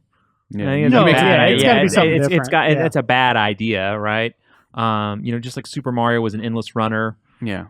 You could make like an F-Zero endless runner or something like that. But I mean, an AR game. I mean, isn't that the story that's told a million times about Shigeru Miyamoto goes into a cave and that's where the idea for Zelda came from. I mean, I think that's what they'd want a mobile game to do, is to get people to go out and make discoveries and find hidden areas. Just have virtual in their tours towns, with Miyamoto, right? You know what I mean? Walking around. I mean, that'd be my guess. I mean, that would be something I could see them, I could see them making, especially after all the money that Pokemon Go is making, even with how poorly that game is executed. Just to show you the power, I think, of that. Or they could zoom in super focused on the dungeon aspect and have some sort of like puzzle based thing for Zelda. I mean, I'd vastly prefer the AR angle, but that could be something that's different. Well, you have the dungeons in the AR, right? Like you go to this location and there's a dungeon. But I'm just thinking, for the sake of differentiation from Honey, where are you going? Go. Just going out to get in a dungeon. Going to the Raid on a dungeon. Master Sword. I have to go fight it. Hey, there's all these kids in a dungeon over here. Arrest that man. All right. That's my favorite Jeff Pokemon Go story, by the way, where he was outside when Pokemon Go first launched, and like a group of kids walked by in his neighborhood. They all had their phones out, and he's like, "Are you guys playing Pokemon Go?" And he's like, "Yeah, there's a Psyduck down here." And he's like, "There's a Psyduck down there?" And he's like, "Yeah, come on, you want to come with us?" He's like, "I'll catch up with you guys later." He's like, he's like, I just cannot join up with a group of kids and go catch a Psyduck. All right. Well, Mason Cowell from Chattanooga, Tennessee says, "Hey, Ben and GI crew, the new Jackbox Party Pack released this week, and as soon as I saw it on the marketplace, I bought it, simply because of my love for the last games. Sure. I don't need to see reviews to know what I want the new one. So my question is, what franchise will you buy every time? No questions asked, simply because of how much you love the previous games." Mario's a good one. Yeah. Zelda's a good one. Like even if Odyssey came out and all the words people were saying about it were just like, this is terrible. Yeah, I I think think you got a completionist kind of degree to it, or you got to see Yeah, it you through. have to experience it anyway. Mario Kart is another one in Nintendo's stable. That I you'll thought, play no matter what. yeah, I think so. I mean, Mario Kart is Mario Kart, so it's kind of hard to mess it up. Pokemon. I know I'm naming all Nintendo stuff at this point. Oh boy, what else? I would have said Mass Effect, but I've just been so unmotivated to play Andromeda at this point. So I guess you proved I don't know if I yourself could say wrong on that. front. Yeah, really, I did. And is there anything you absolutely have to play no matter what? Well, I mean, to say sight unseen, I mean, it's my job. Grand See Theft Auto. you know what I mean? There's not anything I'm not going to go in with some kind of informed opinion on. Mhm, But I mean, I have an affection for certain developers, right? I mean, I pretty much try every Blizzard game, even Heroes of the Storm, even though I really stink at MOBAs. I still, try it. Bungie, I'm going to try a Bungie game, Naughty Dog. Mm-hmm. I think there's a main Nintendo game I usually am going to try. I mean, that's the way it tends, but there's no way I go like just blindly. I'm not going to, even though I love Metroid, I'm not going to blindly buy a Metroid game because they make some crap version of it without fail at some point, because Nintendo, for how amazing they are, every 5 years they have to remind us that like they can make a really horrid piece of dung. Yeah. Rockstar is another one of those developers. Yeah, Rockstar. I mean, there's like, I think there's developers that I think do, but it's rare that I would just be like, blindly, no matter what. Yeah. It takes 5 minutes to do research. Yeah. I think my personal pick would probably be Suda, just because any like Grasshopper manufacturer games, just because like they're not always great, but I think they are always super interesting. And they always have some like crazy idea that it feels out of left field, even if they. In recent years, maybe not always execute on it super well, but it's one of the things where he can release games until for 40 more years, and I'll buy all of them just out of curiosity. I mean, Street Fighter's probably one. I don't love Street Fighter 5, but I think that if Street Fighter 6 was announced for next year, I would be like, okay, I'll buy that when it comes out. Those are all pretty major releases as well. Mortal Kombat's the all same right. thing. Well, we've reached the end of most of the emails, but now we are here for the main event. Ooh. Hazal Mohammed from Columbia, South Carolina says, "Hey, Ben Handsome and the GI crew. I'll just adopt that nickname myself here. Since you seem to enjoy the initial GI Game of the Year bracket, I managed to set up the second round for you to debate over. Again, these were randomly assigned using a random number generator to eliminate any possible matchup bias. Also, to answer Joe's question as to where I found the list, you can thank your very own Jeff M, since he's compiled the GI's Goatees picks in this handy list, and he links to some things here. Yeah, you can search for that. It's Right. pretty easy to find. So last week we had a few other matchups. So to quickly get you caught up here, Super Mario 64, we decided was better than The Legend of Zelda: Twilight Princess. Grand Theft Auto Vice City was better than Overwatch. Street Fighter 2 was better than The Witcher 3 Wild Hunt. Resident Evil 4 was better than Mortal Kombat, the original one. Tony Hawk's Pro Skater lost to The Elder Scrolls V. Skyrim. Skyrim, yeah. Uncharted 2 Among Thieves was better than Tony Hawk's Pro Skater 2. Final Fantasy VII beat out Donkey Kong Country 2, Diddy Kong's Quest. Donkey Kong Country 1, however, beat out Dragon Age Inquisition. And Red Dead Redemption beat out Mass Effect 3. Okay. Who, All right. who picked these things? Not me. I agree with most of those. I do not. I mean, listen to the podcast, man. yeah, I guess Yeah. I have We- to. All right. We argued it. if We you argued want it. revenge, Yeah. you now have This is your the... chance. Well, This is or your the chance. better, edit the podcast. Yeah. Oh, yeah. wow. Huh? You now have the Wow. option Get the to right take pick. revenge by making picks on the next 8 selections. All right, here so we go. here we go. Here we go. Okay. First one up, Donkey Kong Country versus The Last of Us. Last of Us. Leo even laughed. It's just because it's so obvious that That's it's Donkey Kong such- Country. That's such a weird comparison. Hey, he said it was a random number generator, so Oh, these boy. are all Yeah. completely Yeah, random. Like it's Donkey okay. Kong Country is a game that I grew up with. It's one of my favorite games of all time, but I guess Last of Us.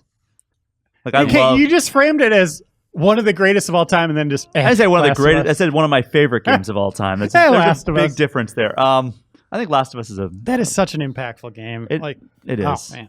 Sure. Yeah. All right. Last of Us wins. You- I would pick The Last of Us as well, but it's a weird. It's like Godfather or Finding Nemo. Yeah, I mean, like Those are the types of experiences you can expect in Wolfenstein, Yeah. from what JV tells us. All right, so The Last of Us wins. All right, next up, The Legend of Zelda: The Wind Waker versus Street Fighter II. I know my answer. It is Street Fighter II. I think Street Fighter 2 had a bigger impact by far. I really like The Wind Waker. I don't want to like. No, I converse do about too. it, No, but Wind I- Waker's great. Yeah, Street Fighter Wind 2 Waker's is great, but yeah. Street Fighter all-time 2, classic. well, It's an all-time classic. Street Fighter 1 did not make modern fighting games. Yeah, it did not invent a Street Fighter genre. 2, Yeah, Wind it's Waker true. did not invent a new genre. Yeah. So, yeah. all right. Zelda. I'm sure Come on. Kyle is somewhere on his bed. Maybe crying. without that Triforce hunt, Wind Yeah. Waker would be up there. Yeah. But and in multiplayer. Grand Theft Auto Vice City versus Super Mario 64. Wow. oh, The more I think about it, the more this matchup is Wow. actually kind of hard. I'm Yeah. doing Mario Wow. 64 personally. Hey, I think I'm with you. I think Vice City was very much a place and time kind of game where at the time I thought this is the greatest video game ever made. They've done it, but I don't think I would rather play Super Mario 64 now. Oh, 100%. And I don't think Vice City was as impactful as Super Mario 64, but I think Grand Theft Auto 3 was definitely up there in terms of impact. I'm saying Mario 64 for my vote. Yeah. I'm just going to stare blankly for a couple hours, Okay. and then I'll give you a response. We can't make this Blank. We might- podcast any longer. We might There. we might finish the podcast by the time you're done staring for those couple All hours. right. I mean, I think it's Super Mario 64. But I tell you, I got to tell you one thing. If I bet Rockstar gets so mad losing stuff to Nintendo most year, you know what I mean? Like I bet that's because I mean they don't lose to anybody, Yeah. right? Like Except for that guy. except for that one guy, you know what I mean? They have like, a photo of Mario just like with a Yeah, bunch of darts on his I thought it head. would be Reggie. Yeah, well, it's I mean- they have a dartboard of all their targets. They Reggie have, with the Mario hat they have a on. shooting range where it's all Nintendo people. Yeah, I mean, don't you think? I think so. I mean that's. I mean, Yeah. it's yeah. You already got the majority. I don't need Yeah. to Okay. respond. You're just waiting for you to not have to make a choice. What are you going to go into hiding? Are you afraid they're going to come after you? You got to pick one. No, I got a couple hours. I said, like, I'll figure it out. You this list means nothing. You have to pick Just pick one. You have to pick one. You have to pick one. That's what this is the game. Mario 64. Ah, there you go. See? Well, all right. They might have a little bit of redemption here. Our next one. No, it's hard. I mean, it's Yeah, hard. I mean, it's a hard choice. I mean, Vice City is an amazing game. I mean, these it's are just all like, amazing yeah, games. They're games well, of the year. well, some of them are amazing. All right. Well, we do have another Grand Theft Auto here. So Grand Theft Auto 4 Okay. versus the Elder Scrolls 5 Skyrim. Grand Theft Auto 4. I'm doing Skyrim. I'm Grand Theft Auto 4. Oh, Andy. The stare off point's over there, by the Yeah. way. If Yeah. you There's that really picture of wanna Mario to use help it. you out. Yeah. It's hard. Huh. I think more than anything, the thing for me is, and this is going to be my choice, it's just like my favorite Grand Theft Auto is 5, right? Same here. And Skyrim is my favorite Elder Scrolls game. So So it's a tie? So it's a tie. It's a tie. Let's see what we can do. Leo. Leo, tiebreaker. He was not even watching because he thinks this show's just... Auto 4. All All right. right, there we go. Grand All Theft right. Auto. All right. See, once again, it's only Nintendo. Vice President Leo Vader broke that tie. Number 5, Uncharted 2 Among Thieves versus The Legend of Zelda Ocarina of Time. Zelda. Zelda. Right. I mean, Ocarina of Time's a heavy weight. yeah. Yeah. That is a heavy weight. Uncharted 2 is unbelievable, Yeah, but that it doesn't. Train sequence at the beginning. Just, Mm-hmm. yeah. Zelda. All right. Time. All right. Number 6, Final Fantasy 7 versus BioShock. I'll go Bioshock. I'll go BioShock too. Yeah. Oh, it's Bioshock 1. Yeah, but BioShock. I'm gonna roll my eyes for Joe Juba right now because when he listens to this, he's gonna be so angry because He's just fuming. he would pick Final Fantasy. He's a huge Bioshock fan. I don't think he would. I think he would choose Bioshock. He has the BioShock cover story. Do you? Up I on know his he desk. does, but I still think he picks Final Fantasy. I pick BioShock. If this were 6, maybe, but I guess think we'd have to ask him. Joe would choose Bioshock over 7, personally. All right, let's call him. He larps. If you want to do that, I am totally down. We're gonna for call it. sick But Joe we are Juba. moving on. Can we wire? Can we get someone in? Can we call someone in? Do we have that? We don't have that capability, do we? No, we don't. Okay. Yeah. All right. Well. All right. Hi, I'm Joe. No, never mind. That's a good jump. I thought he was on the line. All right. Because he Number always 7. introduces himself like that, too. He always says, "Hi, I'm Joe." As the if mark we of don't any know good who he impression. is. Yeah. All right. Next one. Halo 2 versus Metal Gear Solid 2: Sons of Liberty. I'll do Halo 2. See, I feel But I'm not a big 1 Metal Gear really Solid kind of guy. set that tone where But Halo 2 my was the memories first of Xbox Live my one. memories of Metal Gear 2 though, like when they did the big switch, like, Yeah. that was crazy town. I'm definitely a Metal Gear Solid 2 guy. yeah, Halo I'm 2 was going- the online one, though. I don't care. I'm going Metal Gear 2. Andy? That was Xbox Live's big party. I think oh God, can we put a third in there that I can pick above those two? Knack 2. Writing it down now. Yeah, I mean, Retroactively Game of the Year for 2004 and 2001. I think Halo 2 doesn't age as well, even though I think Halo 2 is the more impactful game of those two, but I probably pick Metal Gear. All right. But God, jeez. Circling it. No going back. All right, guys. You guys ready for a fun little matchup here? Should go by real quick. I feel like these Wait, these what are are- these we're are brutal done. matchups. No, this That's last it. one. brutal. Number 8. Oh, Resident one Evil more. 4 versus Red Dead Redemption. Red Dead. Resident Evil 4. Oh, I know This my wasn't answer. random. I know. This guy I know. Well, then lied to tell us your He answer. lied to I know. us. I think he lied to us too. I think he's not. I think he's like, oh, these first two will make them sound like they're random, and then boom, I think Red Dead takes that for me easily. I'm Red Dead. Team Red Dead. Reiner? Red Dead.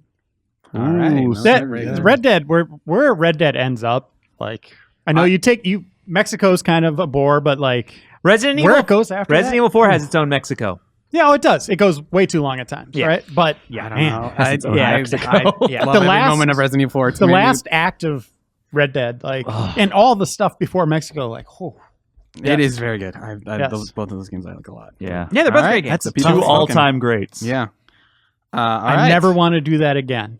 Well, we've got a couple more still have- rounds. we still Too have- hard. We still have a couple more rounds. All right. Well, P.S. If you guys and gals do decide to see this all the way through and see which game stands alone, I'm willing to keep up the setting up the brackets. Thank you so much for that, by the way. Also, just a reminder that if you do see it through to the end, my guess is that GI will end up with Ocarina of Time as the best of the best. So we'll see if that happens. I don't think it'll trying be to this cast influence next the vote. time. Well, I don't think it'll be us next time. And as we've established, no one listens to this. Well, I hang podcast. out with you guys all day, every day. Yeah, so that's true. why would Well, I want? yeah. I think this is this is a fun game that we could stretch over 2 weeks to fill in the time while I'm hosting. But no, we don't want to continue this. I don't want to let Hanson off easy. He's Well, gotta it'll come be Jack Pack Party Pack 2 against Ocarina of Time. The I've big seen some of these showdown. matchups though, like Street Fighter 2 versus Last of Us seems like a bloodbath. All right, well, which one do you like most, guys? what are you talking about? We get to pick the email question. Email to send question. something really nice to. Real Yeah, nice. which we Real didn't nice. talk about ahead of time. Which I'm We not didn't. sure. We Get a once nice again. prize. We once promise again- we will send someone. We will send you something. We'll see what. Send I happens. like something the nice. the which game were you excited for and which ones let you down. Which, by the way, That was our biggest talker, right? I've since thought, and I want to add Portal 2 and Mass Effect 3 to my Most games I was excited. really excited Disappointments? for. Both of those were disappointments. No, those were Oh. ones I was super excited for. Oh, okay. All right. I mean, we could be here all day with games I was super excited for. Yeah. Do you want to give it to that one? I like that question. I'm sure I'm down with that. Which Okay, ones yeah. you were disappointed for? Yeah.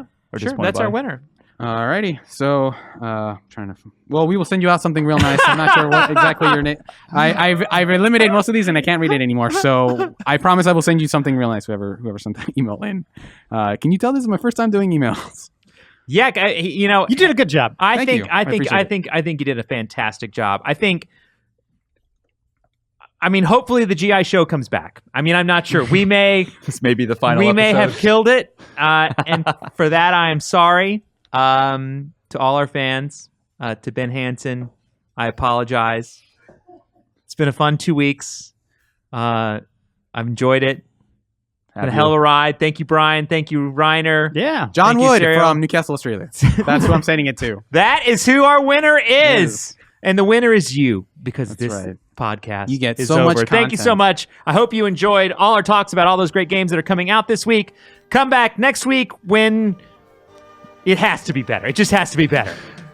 We're out.